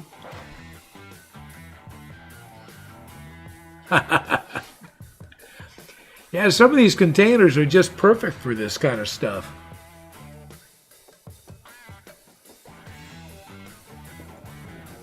I've got my wife trained where she's always coming down here with containers. Do you want this or should I throw it out? 9 times out of 10, I say, yeah, here, let me have that. I'll put it on the shelf here. I'll find a use. Yeah. The same way about boxes. I hate throwing away a good box. Yeah.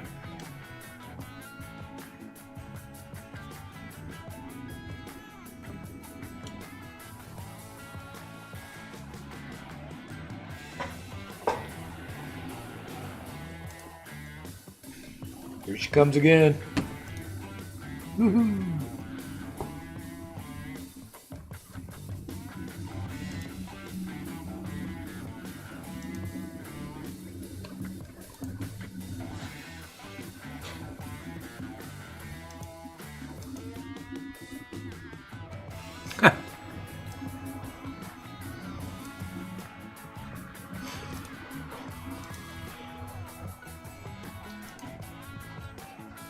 Well, guys, I've always been of the opinion that if you're always out there catching, they wouldn't call it fishing, they'd call it catching.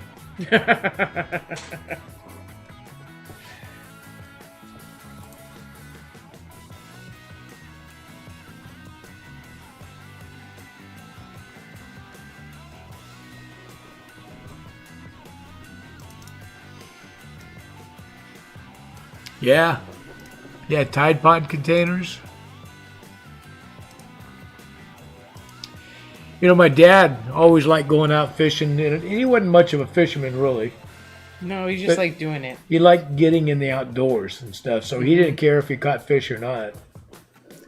But he used to, every year, he'd come out to see me out in the Pacific Northwest, and we'd either go up to Alaska or go fishing somewhere around the Pacific Northwest. But he'd do it every year. Yeah. I always look forward to those trips. feeding the fish. Feeding the fish. Yeah, the Costco square snack containers are handy.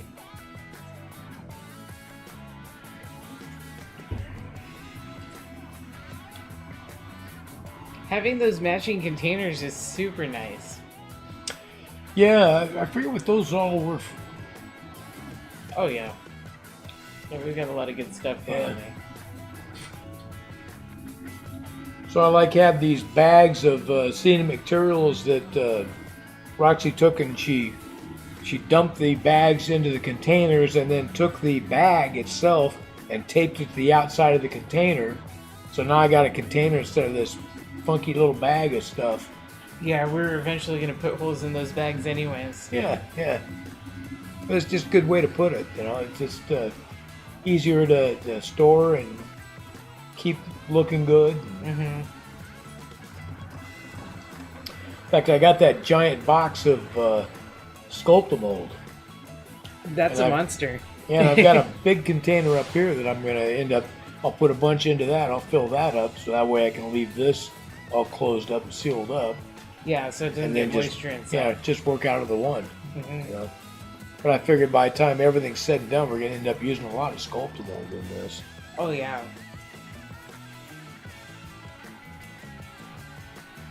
But the box of Sculptamold we got is probably enough to do the whole layout. And then some. Yeah. It was just too good a deal, though.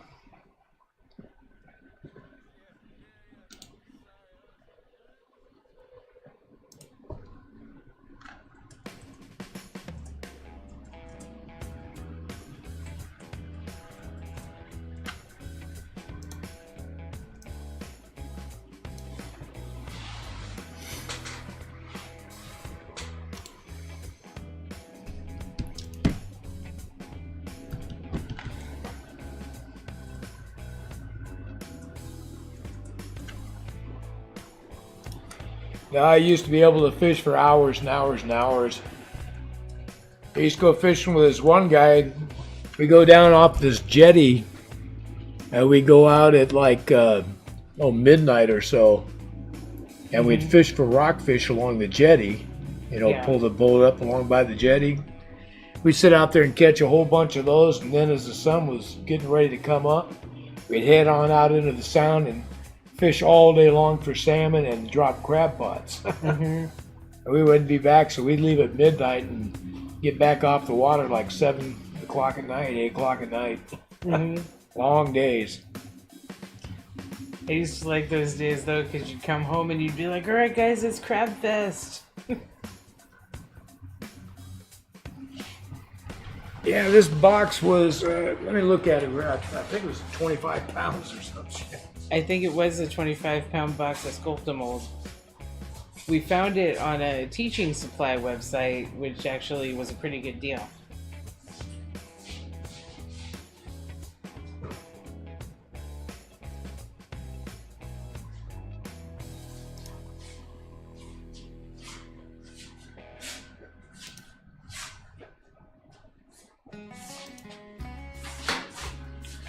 Yeah, it's a 25-pound box.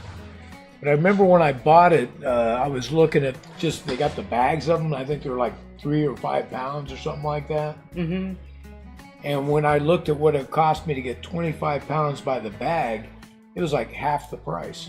Yeah. If I'd bought it a bag at a time.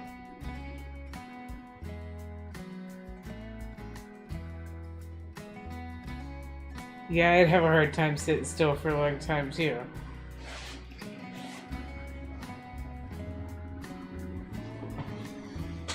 So let me see, I can find that link. So if anybody else looking for large quantities of Sculptamold here. Let's see here, I think it was off of here.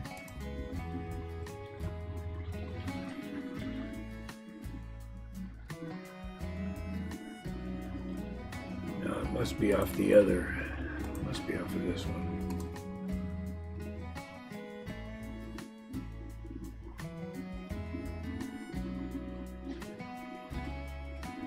School specialty up on the end of the line. Yeah, here we go.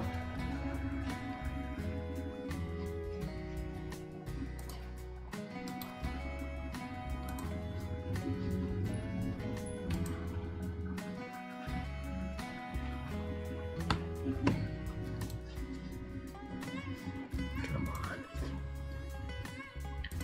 Okay, so here's the link. It's called School Specialty, and they're a supply house for educators. Mm-hmm. But anybody can buy from them, and they've got a lot of good prices on a lot of materials. Yeah. So yeah, if you're looking to buy anything in bulk, that's a great way to go.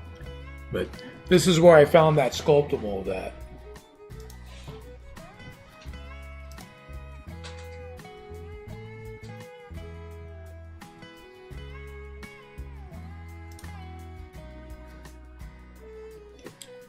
But I definitely wanted a large quantity of it because, I not only want to work on this layout here, but come this winter, we're putting Dad's old O gauge together. I'm going to be working on that one too, and I'm going to need Sculptamold over there. Yeah. So, Dad had gotten started on that.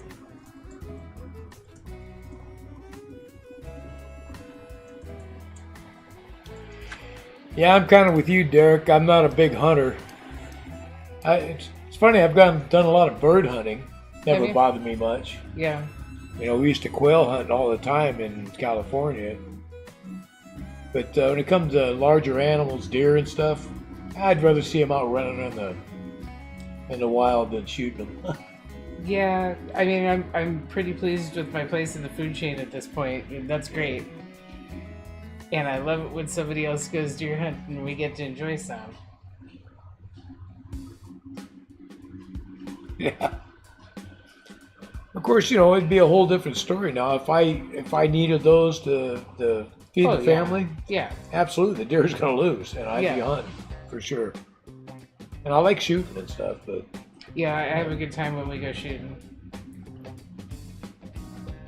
But yeah, for me, larger animals, it's not a necessity, so I just don't feel good about doing it. I can kill fish all day long. And I have.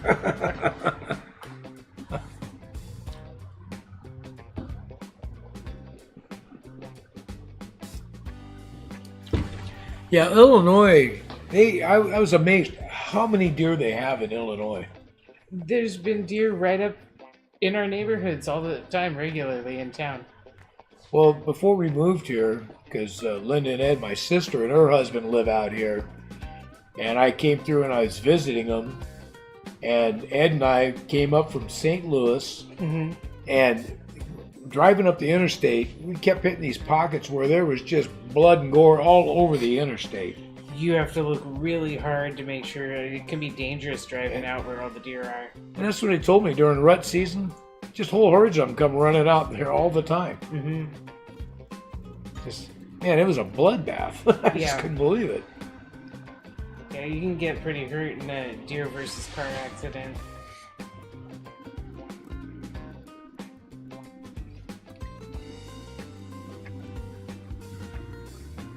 A saltwater fishing license. Didn't you have to get a fishing license to do the sound in Washington? Oh, yeah. Yeah. Yeah, you got to get a freshwater, a saltwater, and then you have to get punch cards and stamps for certain types of fish. And it's just they've made it so complicated, and they got to get their piece of the pie for everything you do. Oh, yeah, yeah. Derek, you're almost a Disney princess. You got the deer eaten out of your hand. Yeah.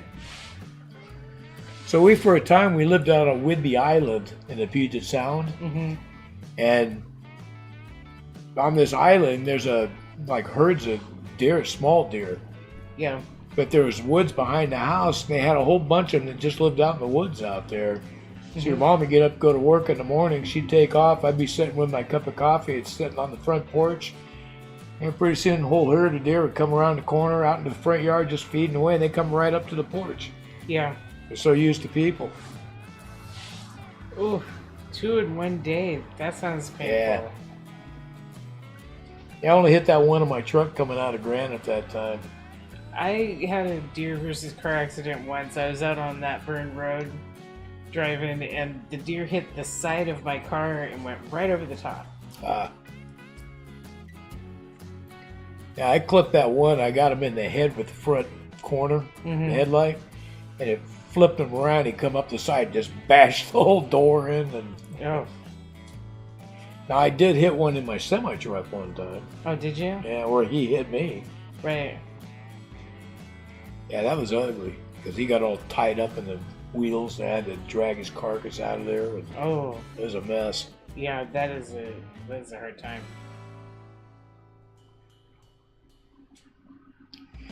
But it could be worse. You could have been living in Oklahoma there, Peter, and hit a cow. My aunt did that, totaled a car, hit a cow one time. She's lucky it didn't kill her.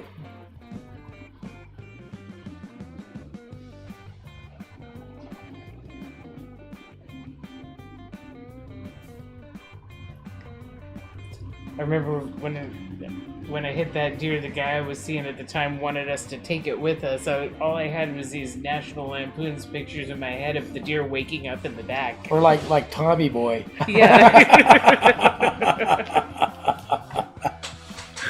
That was a great scene. Just tore that car up. Oh, yeah.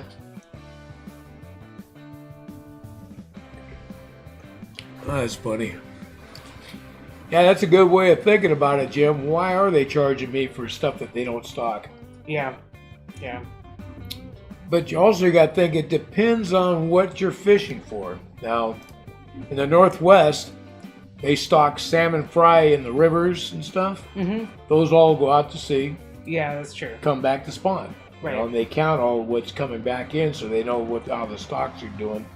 Whether or not they can open the salmon season, how long it'll be, and they got catch quotas. Moose are so big. I saw this video of a moose next to an SUV. You do not want to hit a moose. So yeah, I'm surprised. I was surprised how big moose are. So I had to go up to a sawmill up in northern Maine. So I had to take the state route way back up and around, and I'm going to this area, and I come around the corner. There's a big old moose just standing right there in the middle of the road as I pull up. And I'm sitting there and I'm looking at him. I'm like, holy smoke, a moose. First time I'd ever seen one. Yeah. And then all of a sudden I realized I'm sitting in this semi truck and he's looking straight at me. Oh no. I'm like, oh my God, this thing's huge. Yeah.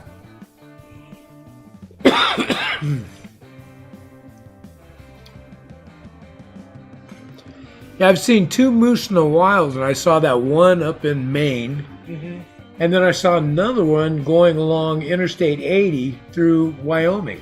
Oh, wow. Yeah. Just between Cheyenne and Laramie. In fact, that same day I saw an elk, saw a moose, and I saw a bear. Oh, wow. All right along that day. No, that's exactly it. The moose walks away unconcerned by the tiny fly that you are, and your car is totaled. Yeah. Yeah, that's a big animal. It is. And my understanding is they're pretty aggressive, too. Well, and I was surprised to find that they were even bigger than, because I always thought, when I think of big animals, I think of when we lived near those bison. Yeah. And those are huge. Yeah. Just overwhelmingly so when you see them in person. Yeah. But moose are bigger than that.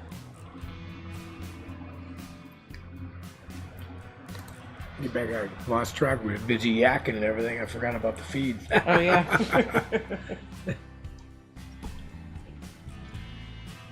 So we can go back to, boop, there we go. Now we can watch the trains again. And where'd the trains go? Everybody's hiding from you. You can see the two up here. There's one down there. There's one. Right up there.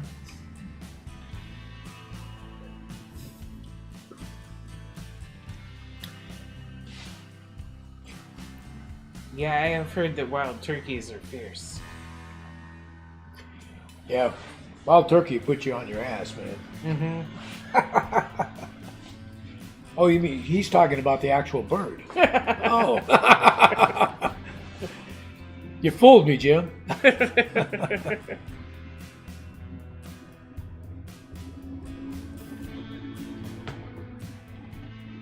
Yeah, I'd be glad when we get some more scenic. I'd like to move these cameras around to get in a little closer for better, trains passing by with a little more scenic detail, kind of like what we did here. Yeah, I agree. That's going to be really neat.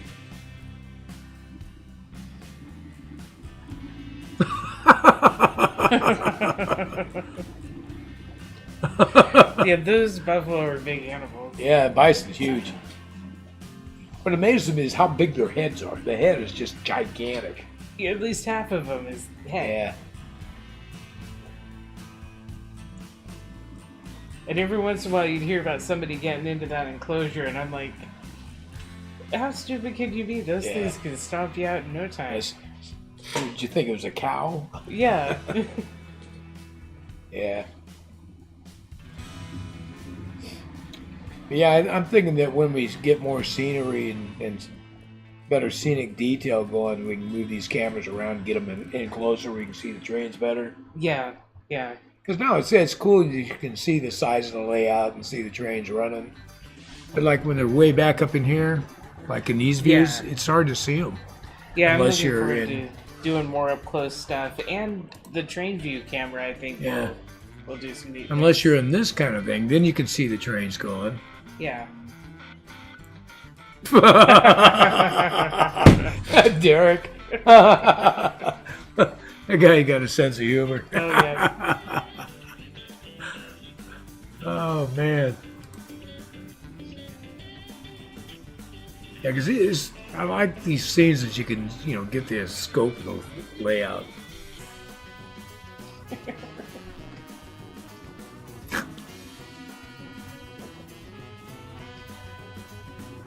Rocky Mountain oysters. Yeah. If you don't think about it too much, Rocky Mountain oysters are actually pretty good. Never bothered me, no. Nope.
Take a whole lot of turkey to make a meal.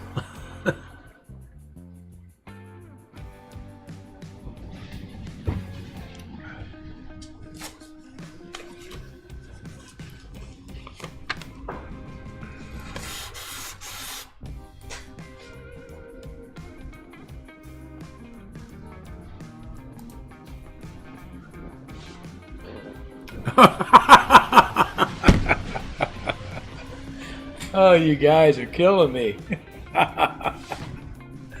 Oh, Lordy.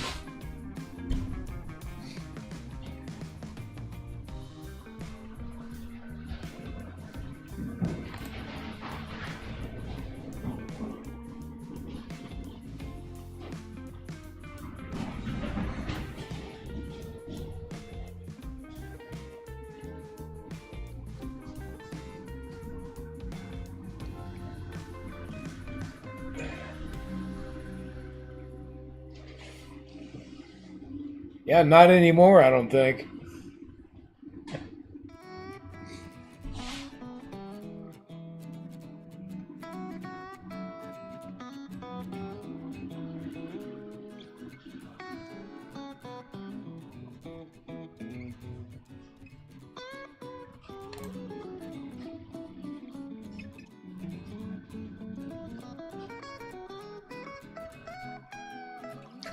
Well, I do like this bridge.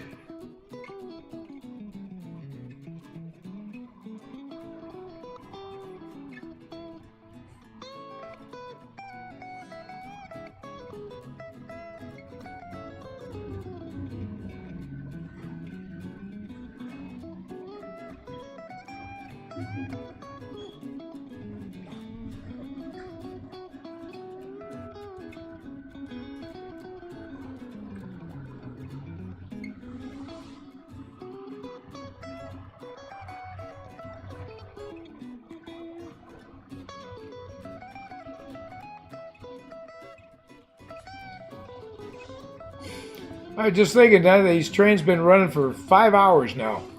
They're getting a workout.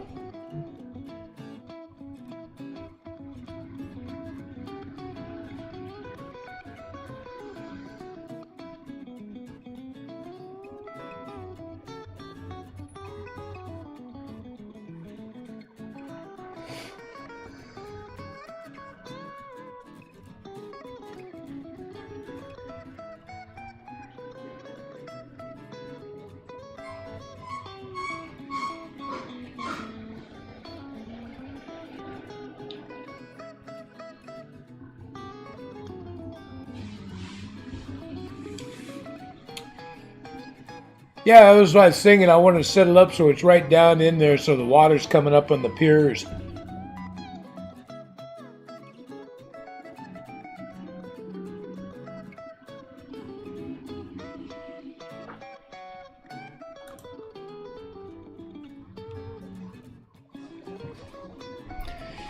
But we probably won't be pouring any water for quite a while. It's going to be towards the end of this scenic work, I think.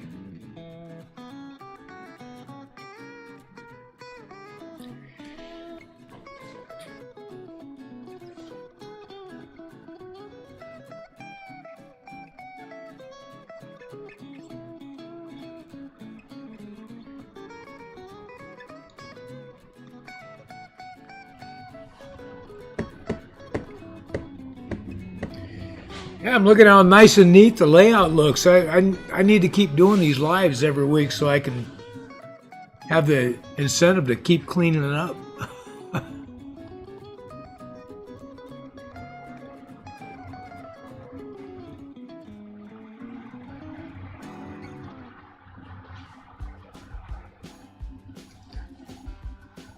Yeah, I'm not sure what noise that would be. I didn't hear anything.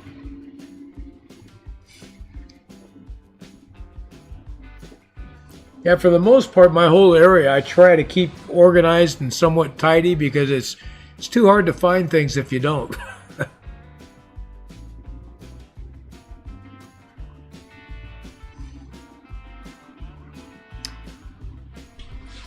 But I try to keep things pretty neat, pretty organized, and then that way every couple of months I just do kind of a reset and make sure everything's set where it needs to be.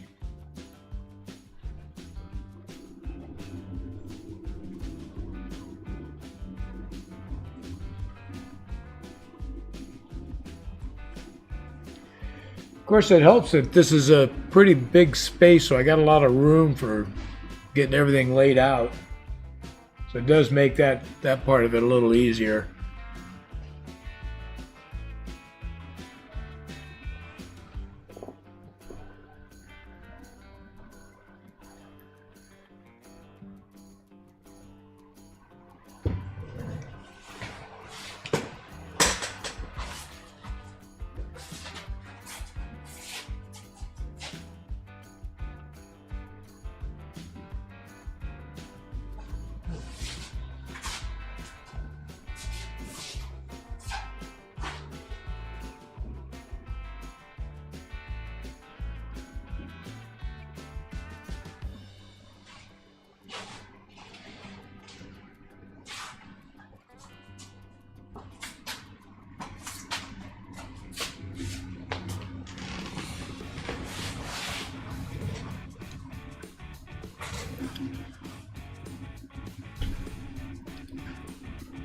Yeah, the whole peninsula was built with 1x4s. And that was the first thing that I built when I started this layout, was that 4x8 table peninsula. Oh yeah, thanks for that, Pete.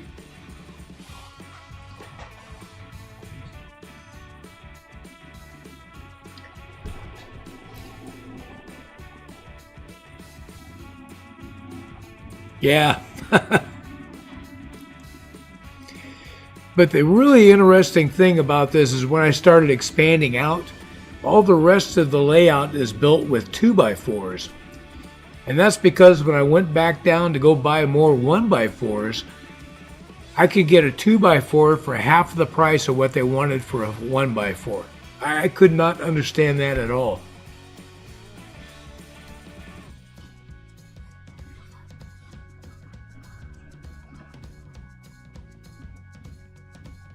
Yeah.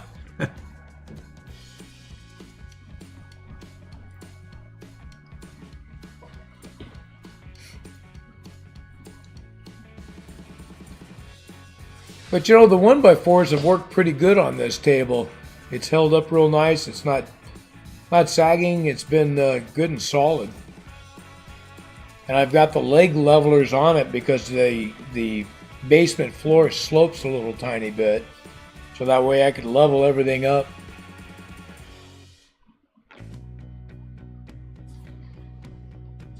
Doing the bench work is something I really enjoyed on this.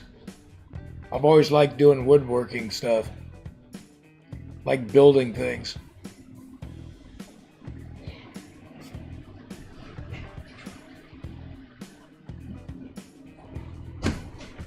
Yeah. Yeah, you can hear that hose crank on all the way down here. I stopped and watered your garden.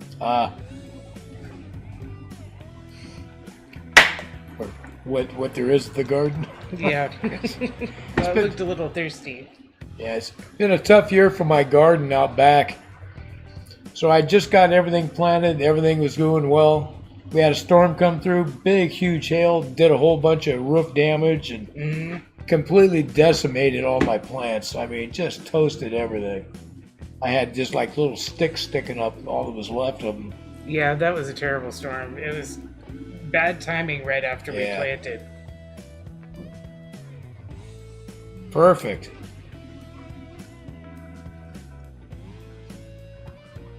I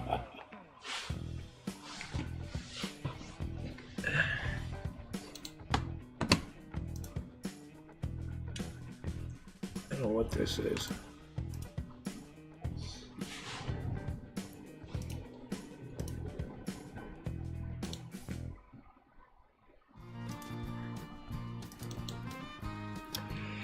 Yeah, you know, you could go 1x4s. For me, I mean, I look at what it costs, what the price is. So I started out with 1x4s and using 1/4-inch plywood on top of it because that's what I got a good deal on at the time. And then the 2-inch pink foam on top of that. Well, the pink foam got so doggone expensive that I finally decided, you know, I did the math and found out I could stack up the 1-inch pink foam and it'd be cheaper than buying a 2-inch piece.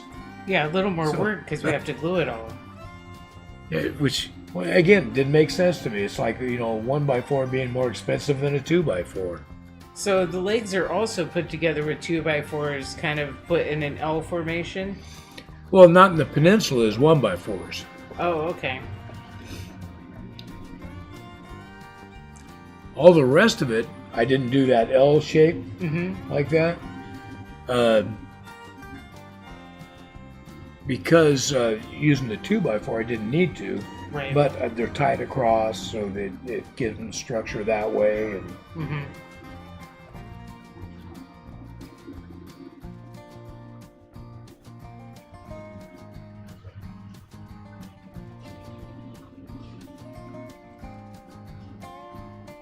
Oh, that's hard when they don't swivel and you can't quite get the table where you want it without scooting it.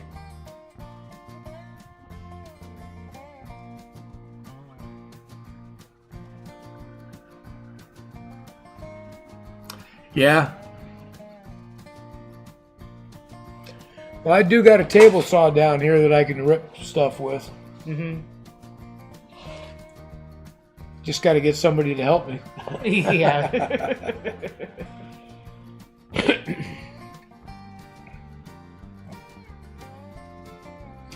But yeah, I have seen a lot of guys do that.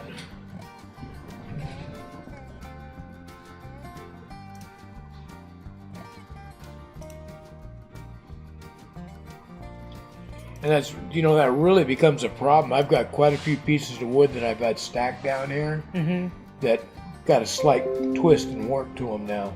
Yeah. And they were nice and straight when I got them.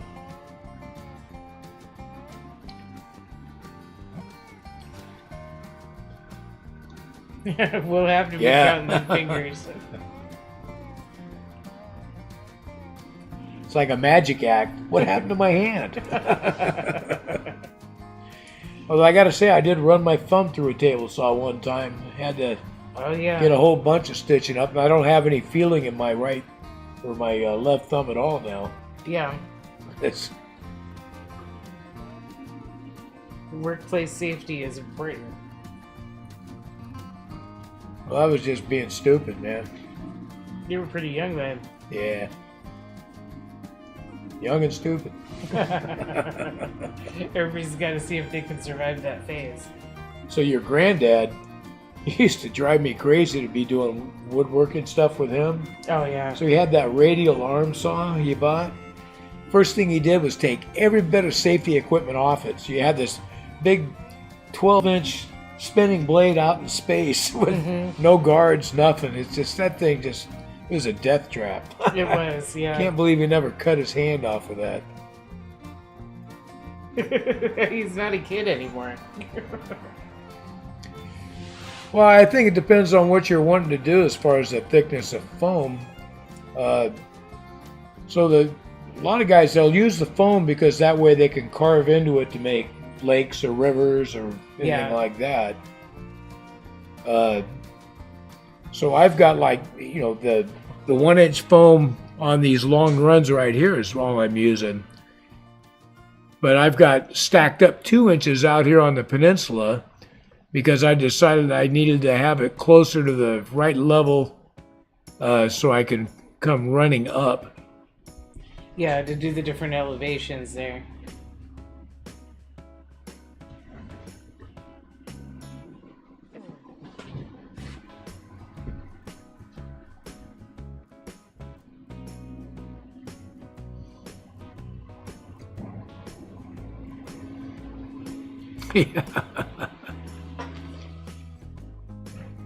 Now I built this workbench that I use back here for when I'm working on my locos or doing the detail work or building the models.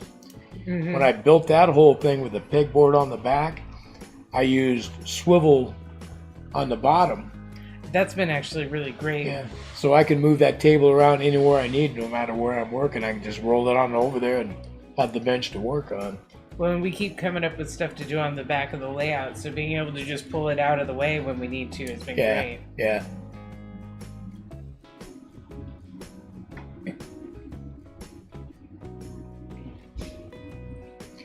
Yeah, real world freight facilities.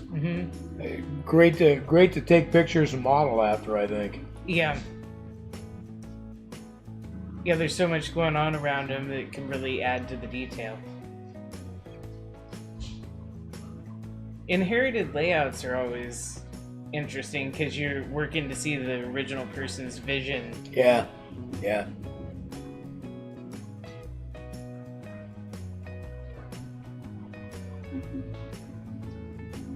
Yeah, shoot. Yeah, saws and stuff, man. Stuff happens in a blink of an eye. It does. It's like, boom. So I worked a short time in a stamping company, tool and die place. And they got these big hydraulic presses. Oh, yeah. A couple ton press. And one of the girls working there, the guy didn't have, you're supposed to have switches on opposite sides. So you got to reach out away from the press push the buttons and the press will operate. Well, this guy didn't have the equipment he was supposed to have. It was just a one-switch deal. Oh. And this poor gal, she had her hand up there, come down, just smashed her fingers clean off. I just couldn't believe it. Yeah. Yeah, there's this... Have you seen the hydraulic press channel on YouTube? This guy puts stuff in hydraulic presses so you can see what happens. Yeah. I mean, it come down and it just disintegrated. They were just, gone. Yeah. And she come running right at me, going, ah! Oh, no. It's like, oh, shit. And I grabbed her and set her down and wrapped it up and held it real hard. So she was just freaking out. Oh, you would? Yeah. Felt bad for her. Yeah. It was awful. Yeah, that's a life-altering accident. Well, yeah, she lost all of her fingers. She had a hand with a thumb.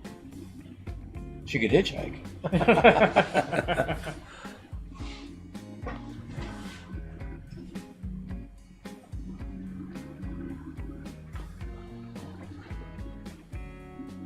Huh.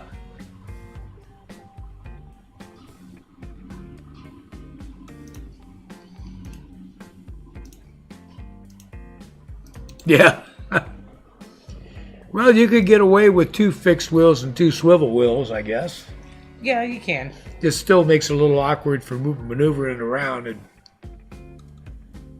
Or you may have to upgrade those wheels. Yeah, I enjoy DJ Train's videos. He does some really great videos. Oh yeah, those have been great to watch.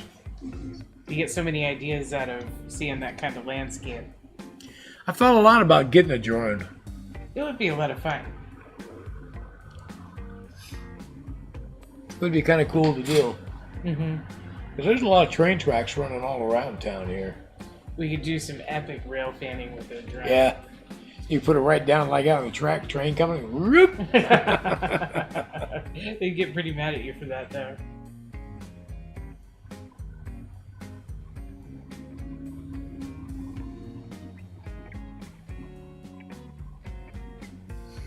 I don't understand what Non's saying there. 5 and 3? I don't know what you're talking about.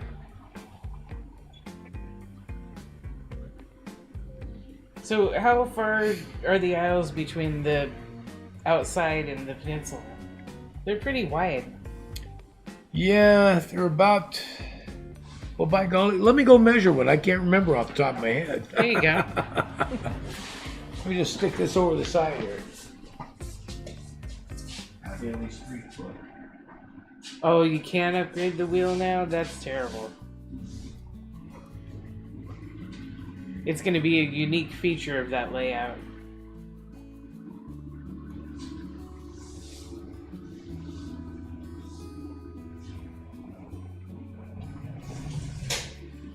Yeah, it's about 3.5 foot aisles. Yeah, about 3.5 foot between the peninsula and the outside tracks. I'm glad it's laid out pretty wide. When Dad first planned the layout, he wasn't necessarily planning for 2 people to be in it all the time. Yeah.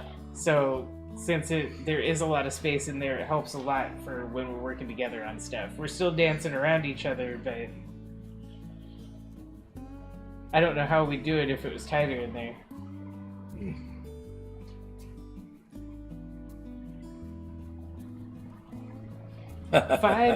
Five swivel wheels and 3 fixed wheels. That's crazy.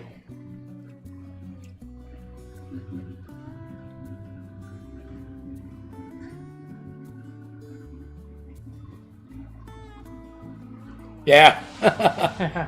Just in case. Yep.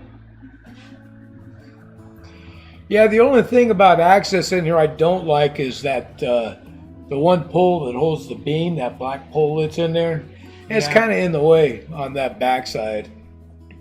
I kind of want to wait till we're done with the layout, though, and then get out the acrylics and paint the pole to blend into what's behind it. Yeah, that's probably a good idea. Originally, I didn't think it was going to be a problem because where I got the controls at, I was going to put them around on the side over here. Oh, yeah. But I decided I liked it better at the end of the peninsula because you can survey all of this out here. It just felt more right, you know. It felt like it was just restricting this in too much, this side. If we took that pole out, we'd be enjoying our time in Mom's craft room. Yeah.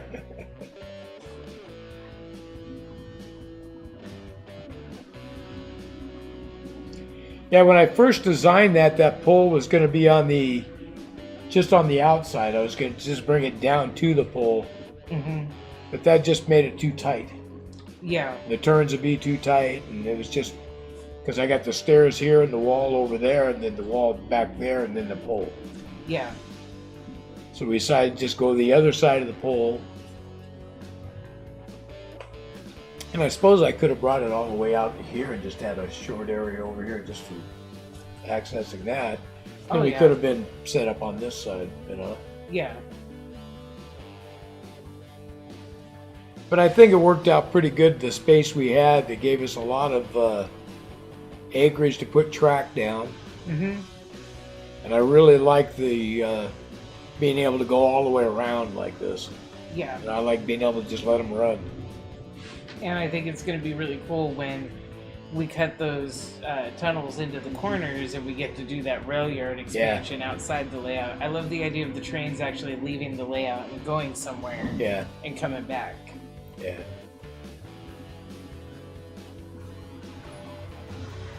So I'm thinking by the time we get out like that, we might be thinking about DCC by then. It's totally possible, yeah. Yeah. Because that would be cool, because then you could sit out here and you could monitor what's going on with the train inside. Yeah. But you could be handling all the training, running, and everything from out here with it, and setting up your assists and everything else. Mm-hmm. Of course, DCC is kind of expensive. It's going to be part of the journey at some point, I think. Yeah.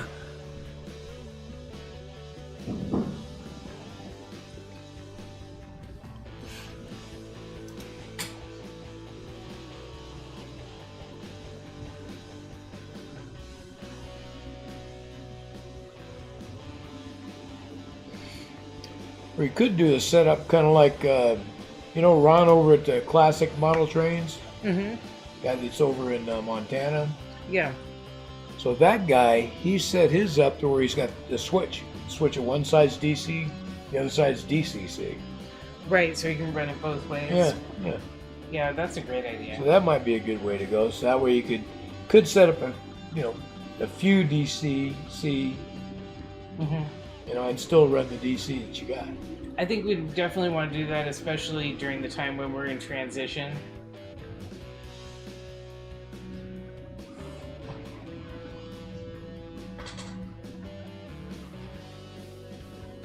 Oh, that is a lot of work. Oh, yeah.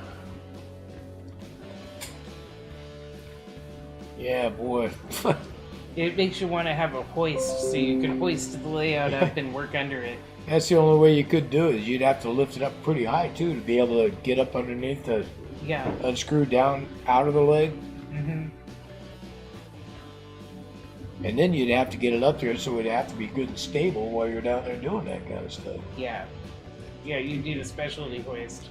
I think you're stuck, Mon. Thanks for joining us, Jim. We're glad you came today.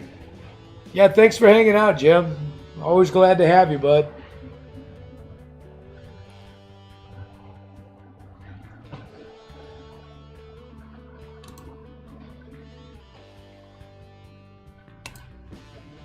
How's that print going?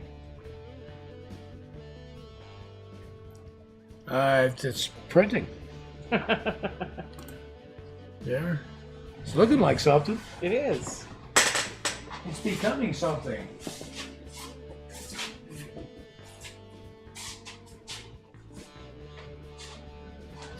Ah, it's filling in those gaps.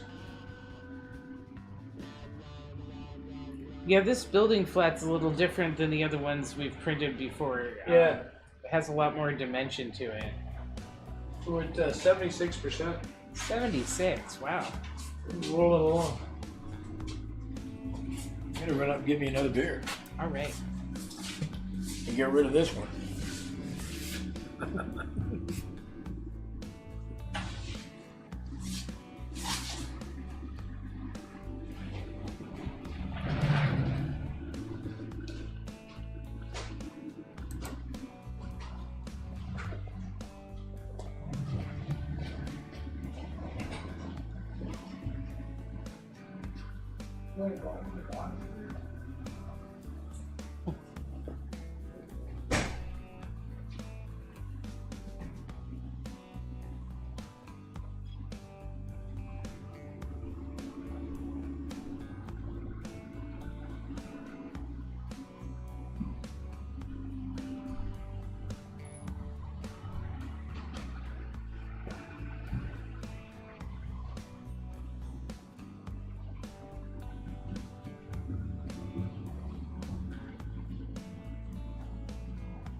So that's going to be another flat part. We're going to put it up at the top of the peninsula along the backdrop because we're looking at basically there's a big city towards the top of the peninsula, and then we're going to have the industrial district modeled out on the layout, and then in the backdrop you'll see the city expanding into the distance. So those building flats are part of doing that layering and creating distance.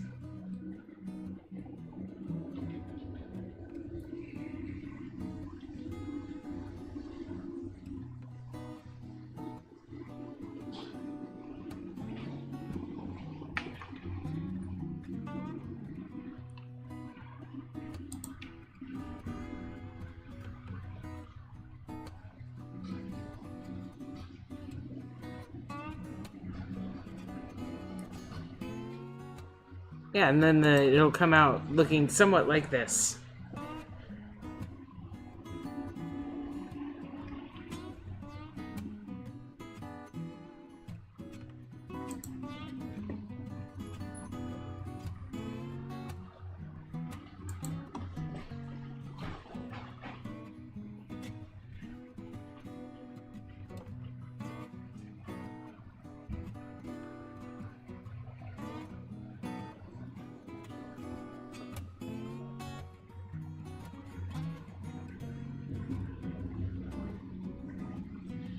We may well. We've talked about selling prints before.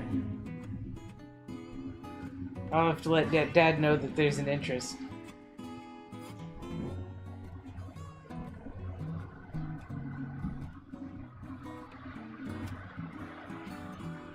So the vibe for the layout is Northern California around the Mount Shasta region. And the era is the mid-70s.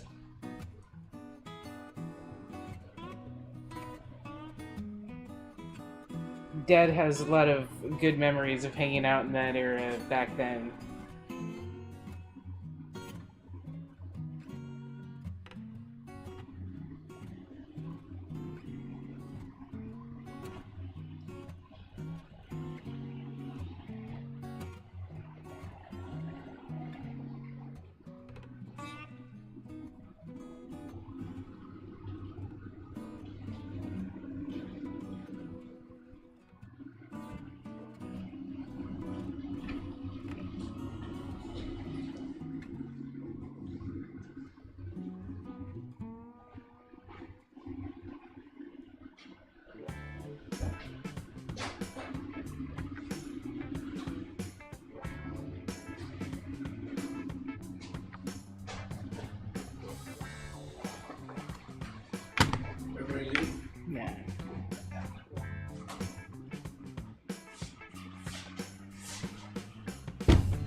like the speed everything's running.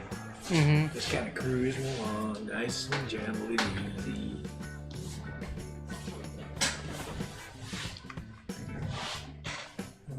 Left. Right here.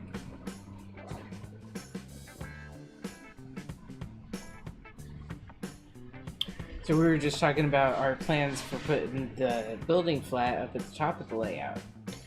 Yeah. So I want to make more of a town at the very top against that back wall up there. Mm-hmm. So I'm thinking that we can put a fence along the track line so it separates that out from what would be the town. That leaves enough room. If you put some flats along that back, it leaves room for a sidewalk and street. Yeah.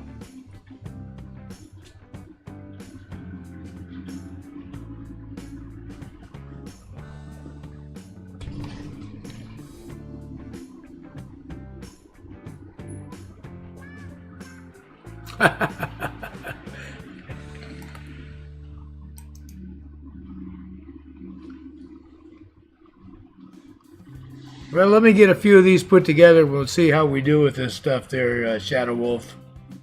Maybe we'll work something out here if you're not too far away. And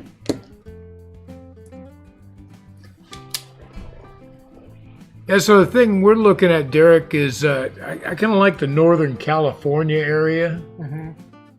So I think we're going to make it kind of look like the terrain in Northern California. And as far as the area, it's more like the 60s and 70s. Mm-hmm.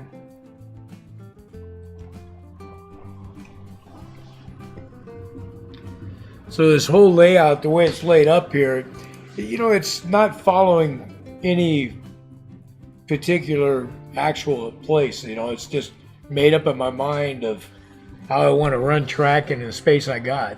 Yeah. But as far as the scenery goes, I like the area up above up above Redding, between Redding and Lake Shasta, mm-hmm. and up to Shasta Mountain. So that whole area up there is just, to me, is just incredible looking. You spend a lot of time in the outdoors up in that area. Yeah, I sure have. Done a lot of hiking and driving through. Yeah. The truck I used to drive up and down all the time. But I used to take backpacking trips all through the Sierras and everything up there. Oh, we'll see you later, Mons. Oh, we missed Mons. Oh, Mons. Thanks for joining us. Yeah, thanks for hanging out. We're so happy you always join us every week. I'm looking forward to your next video.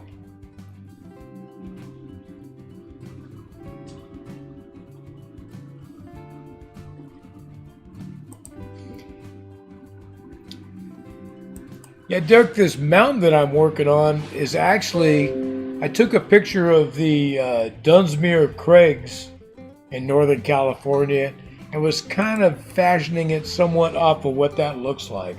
Mm-hmm. It's kind of my inspiration for it.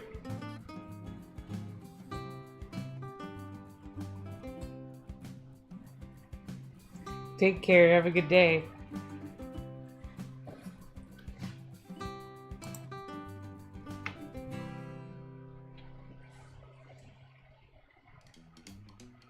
So awesome that Mon joins us every Sunday. It's always fun. I enjoy that channel a lot too.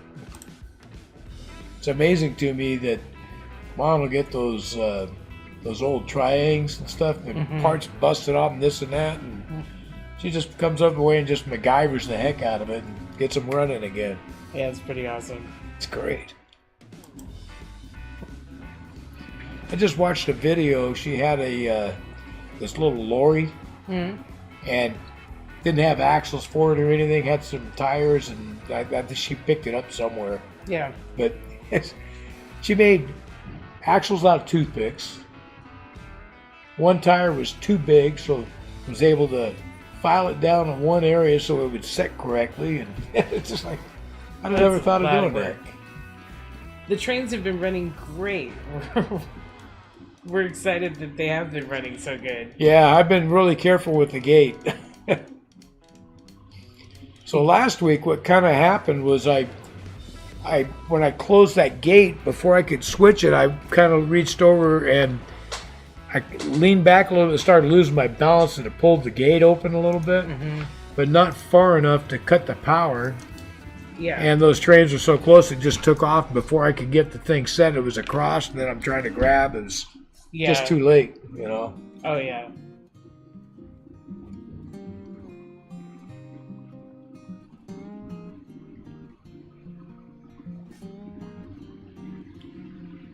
That's what I get for fumbling around.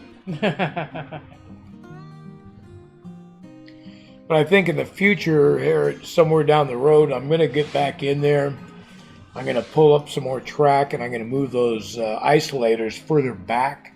Yeah. So that gives me plenty of time to get the gates closed, get them latched, and everything before they even get anywhere close. You know, so I think it's just be better to cut them way further back. Because that process seems to work pretty well. I mean, it shuts them down. Yeah. Yeah, I think we just need a little more lead-up time, because once you close that gate, they just start going right away, and you need that time to react.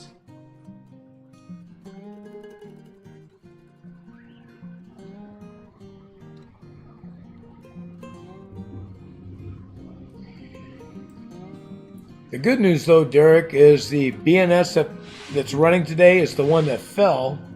So I just reinstalled all the trucks. The only problem with that one now is the horn got broken off it.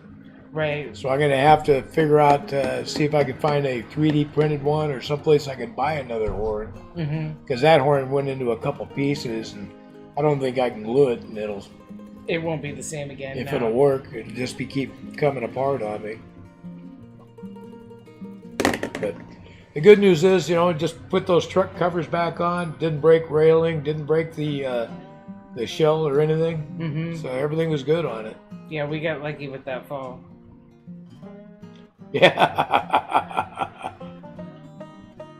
Yeah, I think I just got lucky there. My heart just sank. Oh, yeah. It's like, Yeah, I think we got a little overconfident over time, too. We've been ducking in and out of this layout so much that it always works out fine, but you get overconfident, and that's when you make mistakes. Yeah. Yeah, the train's been running for 5.5 hours now. Yeah. That's pretty good. Yeah, doing pretty well. Haven't been any issues. I did have, when I first fired them up, the very last car that's on the Southern Pacific line, the coupler just pulled right out. The little coupler cover box just came off. So the underside of that little nub that holds the cover box on, is broken. I can't get it to stay on well. No. And I tried the little dab of glue right there, and it kind of gummed up the coupler itself. So I had to take it off, clean the glue out and everything, put it back together. But that cover won't stay on good, and if it gets any jerking around too much, the cover drops down, then the coupler comes off, and next thing you know, the train's gone all the way around and derailed because it's hit the parts. So I just skipped the cover, turned the train around, and hooked it back up. So now it's running along, and it doesn't have a coupler hanging out the back. Right. Yeah, we'll have to fix that down the road. You guys just don't look too close. You know, we don't allow rivet counters here. They can count them, but we're going to make sure they get a different number every time. You betcha. I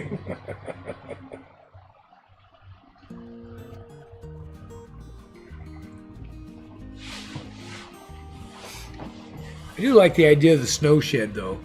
Yeah. So I'm thinking about it. You know, if we get to make it all out of wood and everything, it'd be kind of fun to do. It would be fun to do. I was Googling up some pictures of what it might look like, and it looked really neat. Yeah.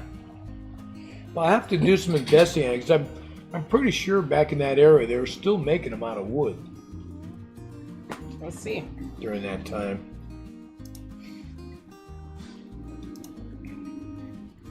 Of course, you could do a combination of two. You could have one that's some of it's concrete, and and some of it's wood, so it's maybe one that they've been working on here and there.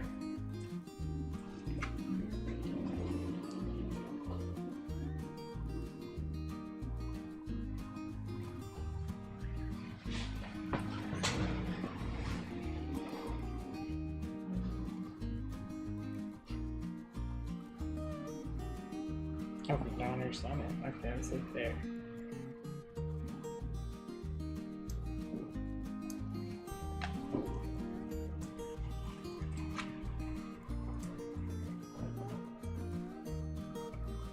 A mix of the original wooden structure and newer concrete replacements.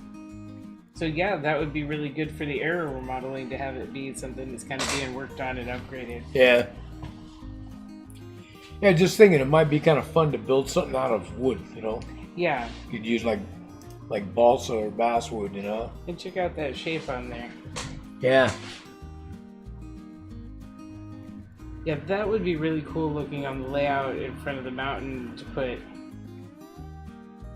put a snow shed on the front, add some interest in it, and kind of a whole different kind of tunnel. Yeah.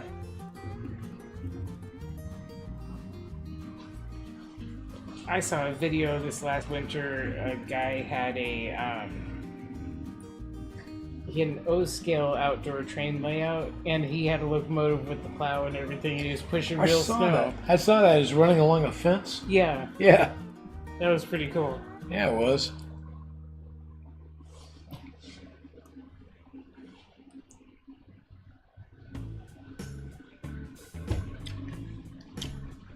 See that search thing just popped up here? Mm-hmm. So a Google search thing notification just popped up from Top Railroad. It says applying static grass with a bug zapper. That's a great idea. Maybe he's got one of those tennis racket ones. Yeah. So I was thinking about that. So I've got that tennis racket fly swatter. Mm-hmm. And I was thinking you could use that, and I bet you if I Google, I can find somebody that's done it. Mm-hmm. I was thinking you might be able to MacGyver that thing around and use it for static grass. Yeah. I bet somebody's done that. I bet you if I Google it on YouTube, it'll come right up.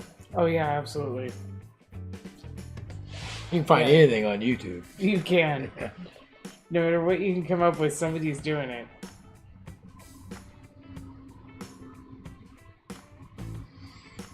Probably hop on there and how do you make a Vegemite and jelly sandwich? You know, it'd probably add a tutorial. Oh yeah. Yeah.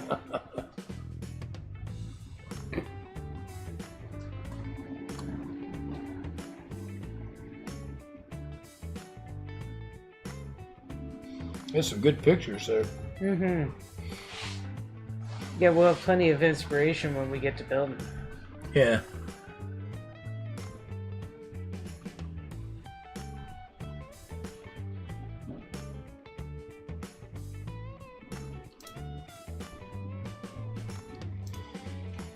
Yeah, it does. It does. You see the that blue tube sticking out the top there? Let me. So that blue tube right there is hollow, and the filament rides through that. That's called a Bowden tube. From here. Yeah. Up to there. In a second, that'll slide over, and you'll see like a red thing in the back. It's called an extruder.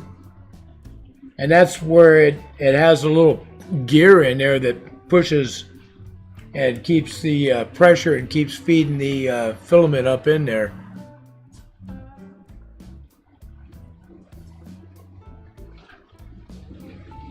Of course, it's not going to move where you can see it now. Nope. Well, we'll point it out next time it gets there, though. Yeah. You can see it's a red thing. It's way in the back there as soon as this moves over to the one side. There it is. Yeah, and it just fits the filament just right so that it travels through at the right speed.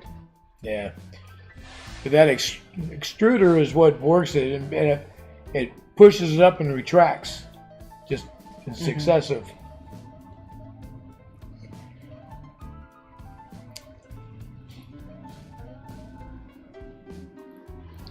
So that's one of the mods I did make. Is I changed it. It's when you get these, it had a plastic extruder.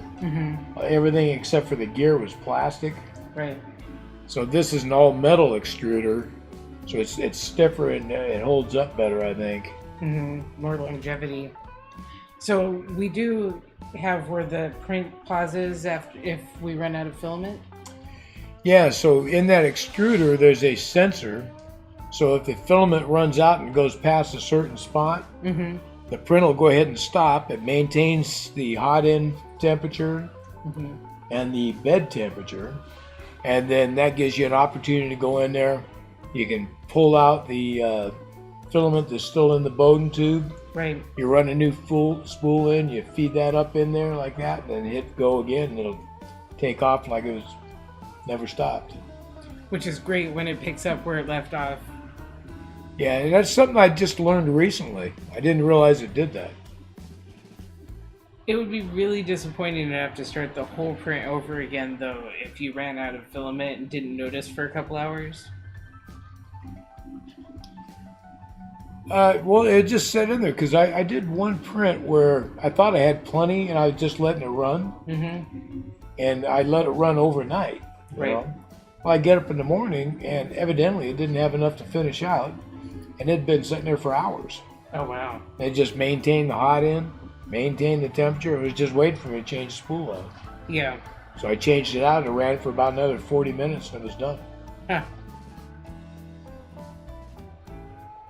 Now, can you also pause the print, say you just want to change colors or something? Oh, yeah. And it'll pick up where it left off? Yeah, you hit pause and it just all of a sudden just stop where it's at. That you could probably do some cool stuff with that. You could.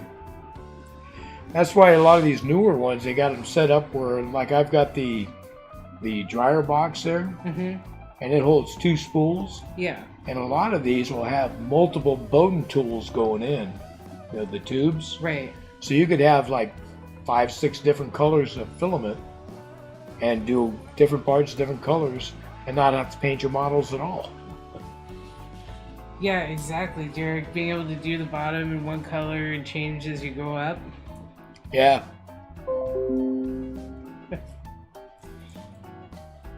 Now, the more we play with the whole thing, the more we learn about it.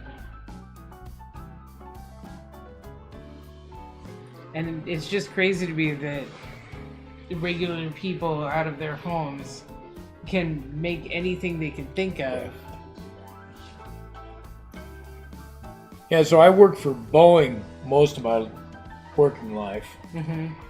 And at one point I flew out to St. Louis and went and had a tour of the military side of the house. And they took me to this one area, this room where they had a 3D printer, and they used it to make prototype parts for military aircraft. Right. So they'd make these parts, and it's just proof of design for a part. So they would make it and go check it for fit to see if it fit and it did everything it was intended to do before they spent all the money on tooling and making it out of metal. Yeah. You know, because it's an expensive thing to make parts. But this machine was huge, and it cost millions of dollars. Oh, yeah. And at that time, I was just blown away by this thing. I couldn't believe it. And it amazes me, and I think about it now and then, that was my first experience seeing a 3D printer, and now I'm sitting in my basement using one. Yeah. You know, it's like, wow.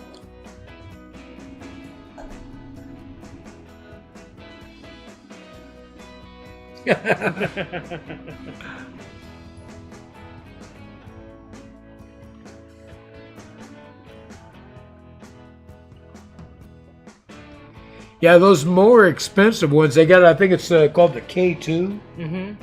And now it's got a dryer box that goes with it. Right. And it holds like 6 pools, and you feed them all down in it. They can print all kinds of colors.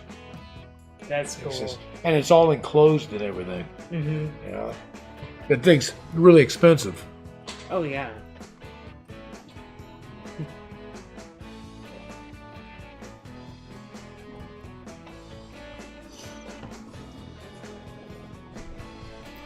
You can see up there, see how it's... You see that little gap? Yeah. It's right there. It's interesting. This printing a little different than the other flats we've done. It is. So I've got another one I'm going to do, but it's like an 8-hour print. Oh, so I didn't want to do that tonight. Yeah. But this one's got like about it's. You see, Walter's got those like the town buildings and stuff. They'll have like several buildings all in one section. And yeah. That's what this one's like. It's got like 3 stores all together. Like you'd see in a square. Yeah, yeah. So I'm going to do one of those. But it's too long a print to do on a live here. Yeah. Yeah, some of those can be really detailed too. Yeah. And that takes a lot of time in the print.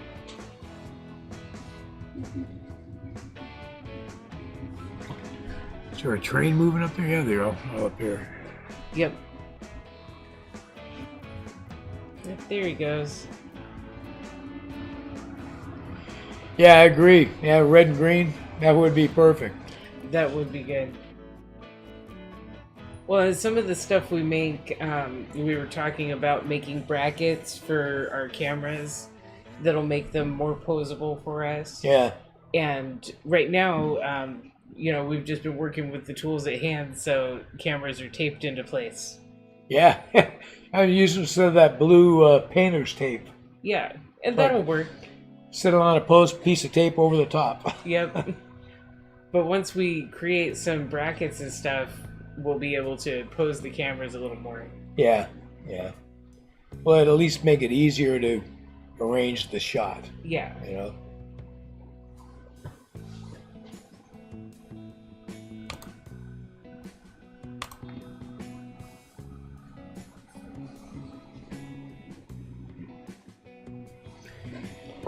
Yeah, I think this year I'm going to use my dad's O-gauge trains to set up my Christmas train. That would be really cool. So he's got the steam engine, the steam locomotive, but he's also got these Lehigh Valley coal train cars. Yeah. So I get you and your mom, maybe you can make a bunch of little packages and stuff, different colors and stuff. We'll fill up the coal cars and put the snap track all together and let it run. Yeah. That'd be pretty cool. Yeah, we could set up the Christmas village around it. Yeah.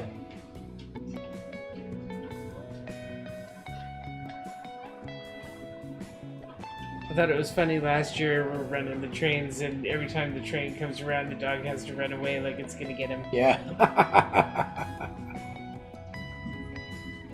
Yeah, you never know with dogs. You're either going to attack it or go, what the? Yeah.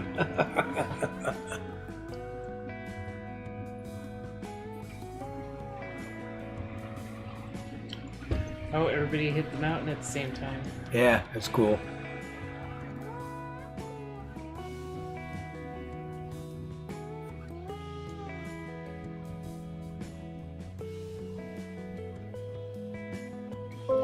That would be fun. Yeah.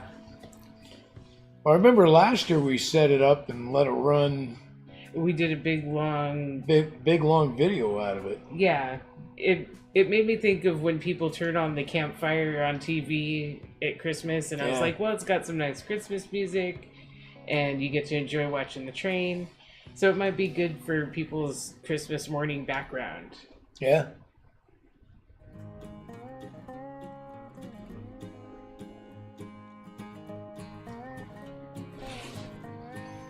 But we weren't doing lives last year, too.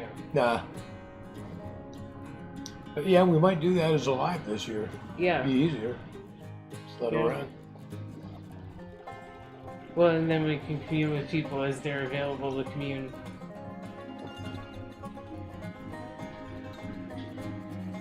Yeah, you could set it up to let it start at midnight and let it run all freaking day. Uh-huh. You could.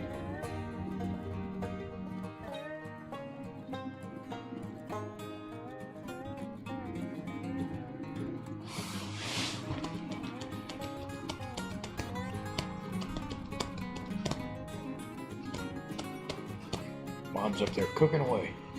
Yay. It's a pretty good view on the, this is better than what we had, you know? Mm-hmm. We do need to train in those Yule log shows.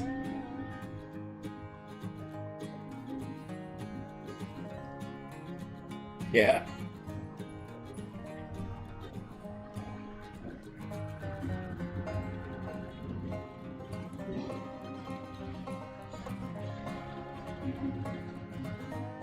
Yeah, I like this angle so much better now. Mm-hmm. You know, don't have to worry about that bar or any of that stuff. Yeah. And you want to get in close enough that you're actually getting to see some things. Maybe I'll just do a bunch of lives of my thing running as I'm building these flats. Yeah. Just set them up and let them go. Mm-hmm. Maybe I'll do that tonight and set up another live for... I finished the camera car STL for a reprint. Oh, did you? Yeah, it's on the drive right now. Ah. My next print? Yep. Yep, we'll need to print that again and then see if everything is cracked up to be. You said it's on the STL right now? Yeah, I put it on the drive. It's on the drive. Let's see here. Am I on?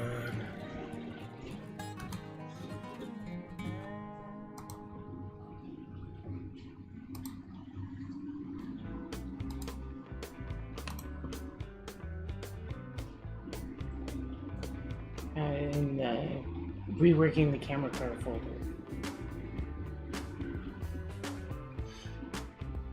So, Roxy was sitting here working on revising our camera car during the live stream here. So it must be this one here. No. Take two right here. So she redesigned this, and I can reprint the camera car, and hopefully this one's good. I'm going to download this so we can be ready to do it.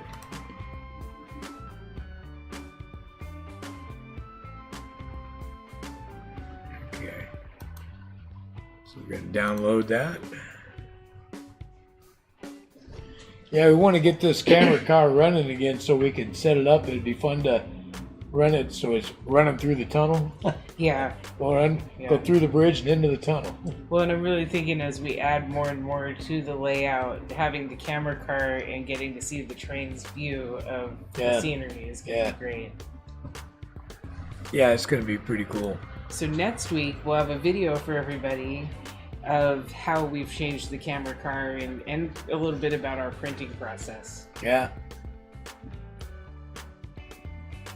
Yeah, we've had a lot of people asking questions about that, so we thought we'd go ahead and throw a video together of it.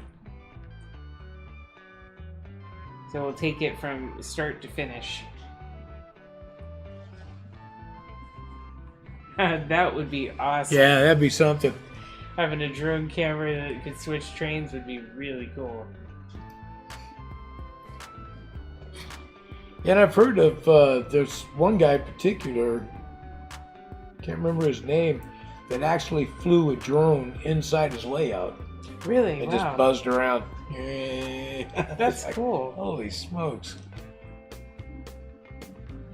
I think I'm saving this idea for a future layout, probably not this one, but it would be really neat to build cameras into your scenery where, you know, you've got windows in a building and one of those windows could be a camera lens that sees the trains going by on your layout and stuff. Yeah.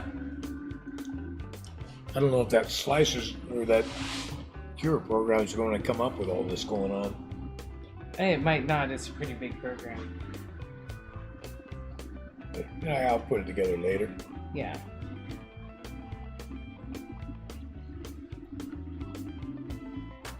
You could actually hide the cameras in the layout, like your train goes by a scrapyard and the dumpster has a little camera hidden in it. Not an actual drone? But yeah, a drone point of view. That would be way cool. Those drones are amazing. It is. Yeah. I think it's cool how they'll do like the follow thing. Mm-hmm. You know, so you could be out hiking or whatever in some big open area. Yeah. Set your drone off and just take off hiking, and it's just going to follow you along. Mm-hmm. I was jealous at one of Ben's IT jobs. They got a drone and handed it to the IT guys and said, "Figure this out." And so he got to play with it all day. It was cool. I got it. And then he got to come home and tell me that one of the guys crashed it, and he was glad it wasn't him. Yeah.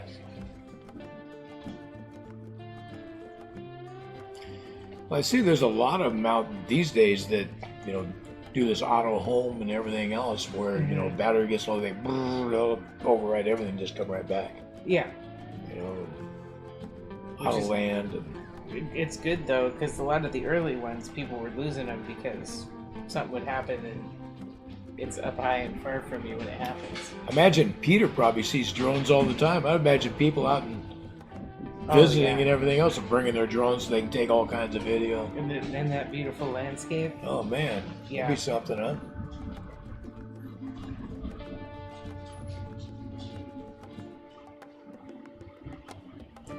Yeah, I'd have a hard time if I lived someplace like that. I wouldn't get anything done, probably. Yeah.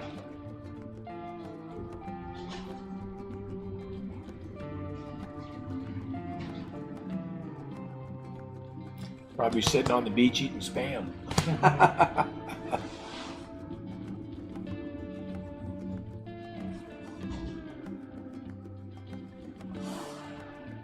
Just another day in paradise. Yeah.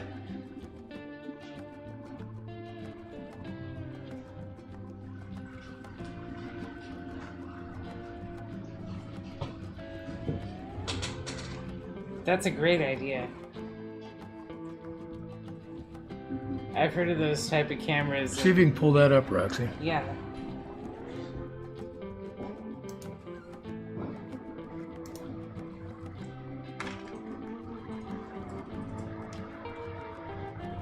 ESP32.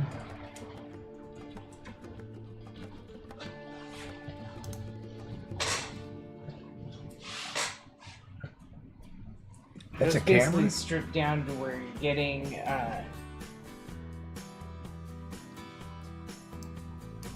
nothing you don't need out of that camera. So yeah, they're really small setups. Where's the lens on it?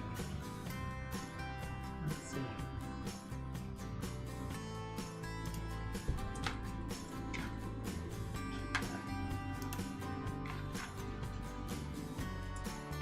So they're like these and that. Right Oh, there. I see. Okay. Yeah, so they make them just basically you're getting only what you need to keep it tiny. Wow. Does look tiny. But would make it really easily hideable in the layout, so you'd never see that they were there, but you could have all that great footage downloaded directly to your drive where you store it. That'd be cool. Yeah, that'd be really interesting. Yeah.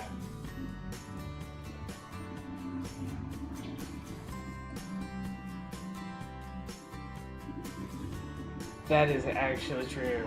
Yeah. That would be a big deal.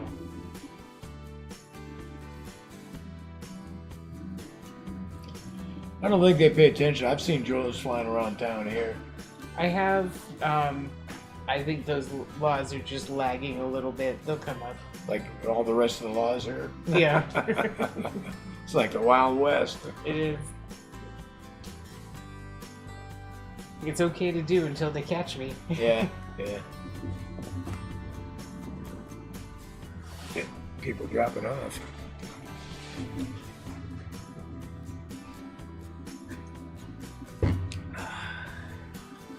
Looks like our print finished. Did it? We're all done? It is. Sweet. Let me go over and check this out.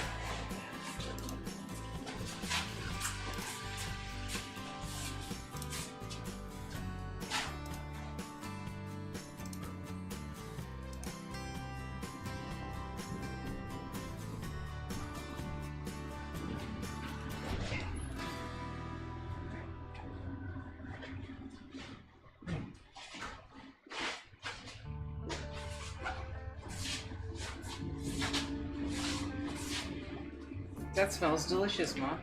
I think that one's yours. Okay. And I think that's yours. And that's your dad's. Mom just made us an amazing looking plate of pasta. Thanks, Mom. So I think these sides are in supports.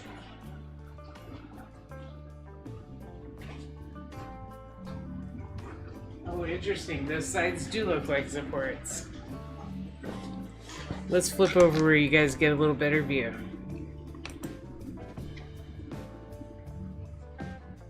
I like that building front, though. Yeah. It looks good. So this edge right here is an overhang along here. So that's what these were all about, was just supports.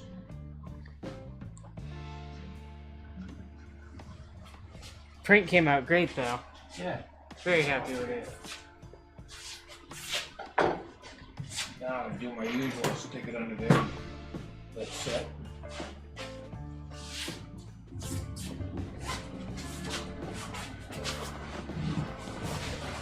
So yeah, after a print of something big and flat like that, Dad always takes and puts it under some weight while it cools so that it doesn't warp. Yeah, I either leave it sitting on there as the whole thing cools down, or if I pull it off, I'll set it up on my workbench and then I put my little work table on top of it with some weight so it just lets it cool and stays nice and flat.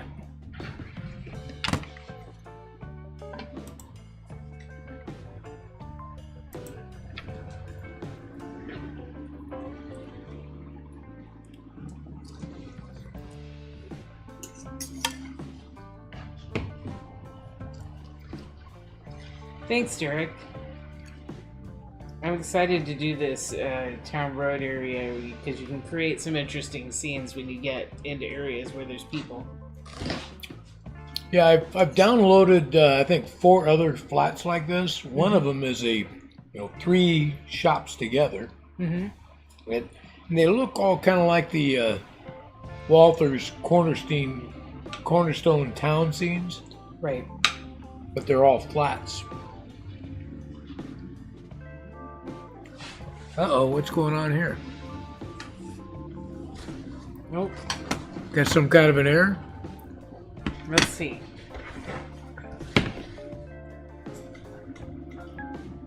Let me,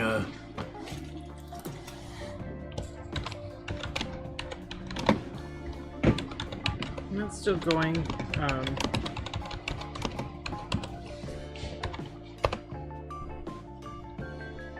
Did that just pop up? Yeah.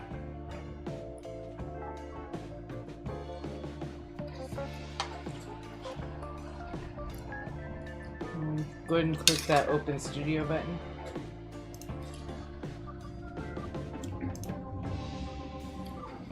It's not here anymore. Oh, there it is.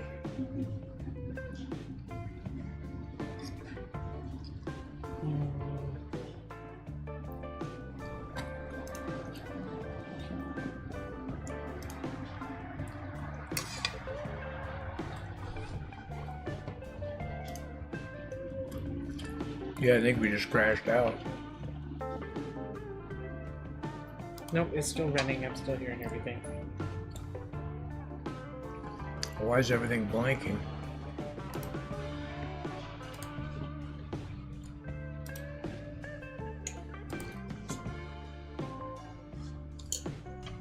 There we go. I think we're coming back. Yeah, thanks, guys. It looks like things are working again. Everything kind of froze up over on this side, and I got a big yellow error message on OBS.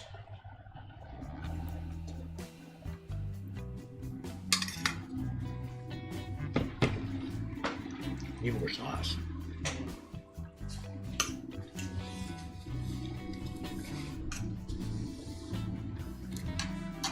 You want me to go fix you up? Give me a bowl. Go fix you up. Yeah, just the sauce.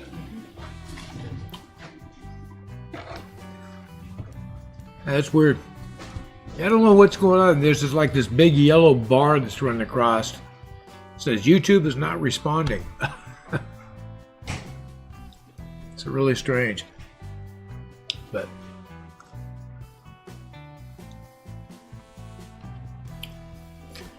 at any rate, that's our print for tonight.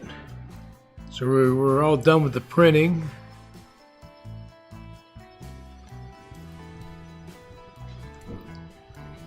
So I think we're going to go ahead and just wrap this live up. We really appreciate all you guys hopping in. Some really fun discussions and goofing around. I really enjoyed it tonight. All kinds of different topics for sure. So it seems you hit the lives, there's no telling what we might talk about. So thanks. And no telling what we might talk about, huh? When we get all off track. But hey, it's fun. I really enjoyed that. So. Anyway, we're gonna go ahead and call this one tonight, guys. Really appreciate all of you hopping in and joining us. It's been great to hang out with everybody. And again, we do this every Sunday, so you're more than welcome to hop back in here next Sunday. We look forward to hanging out with everybody again.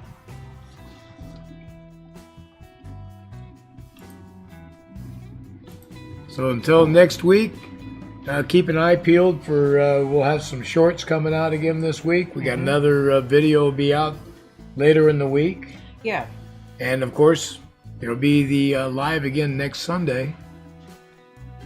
And thanks a lot, guys. We're just going to call it, I guess. Yeah. You guys have a good rest of your weekend and have a great week, huh? And we'll talk to you all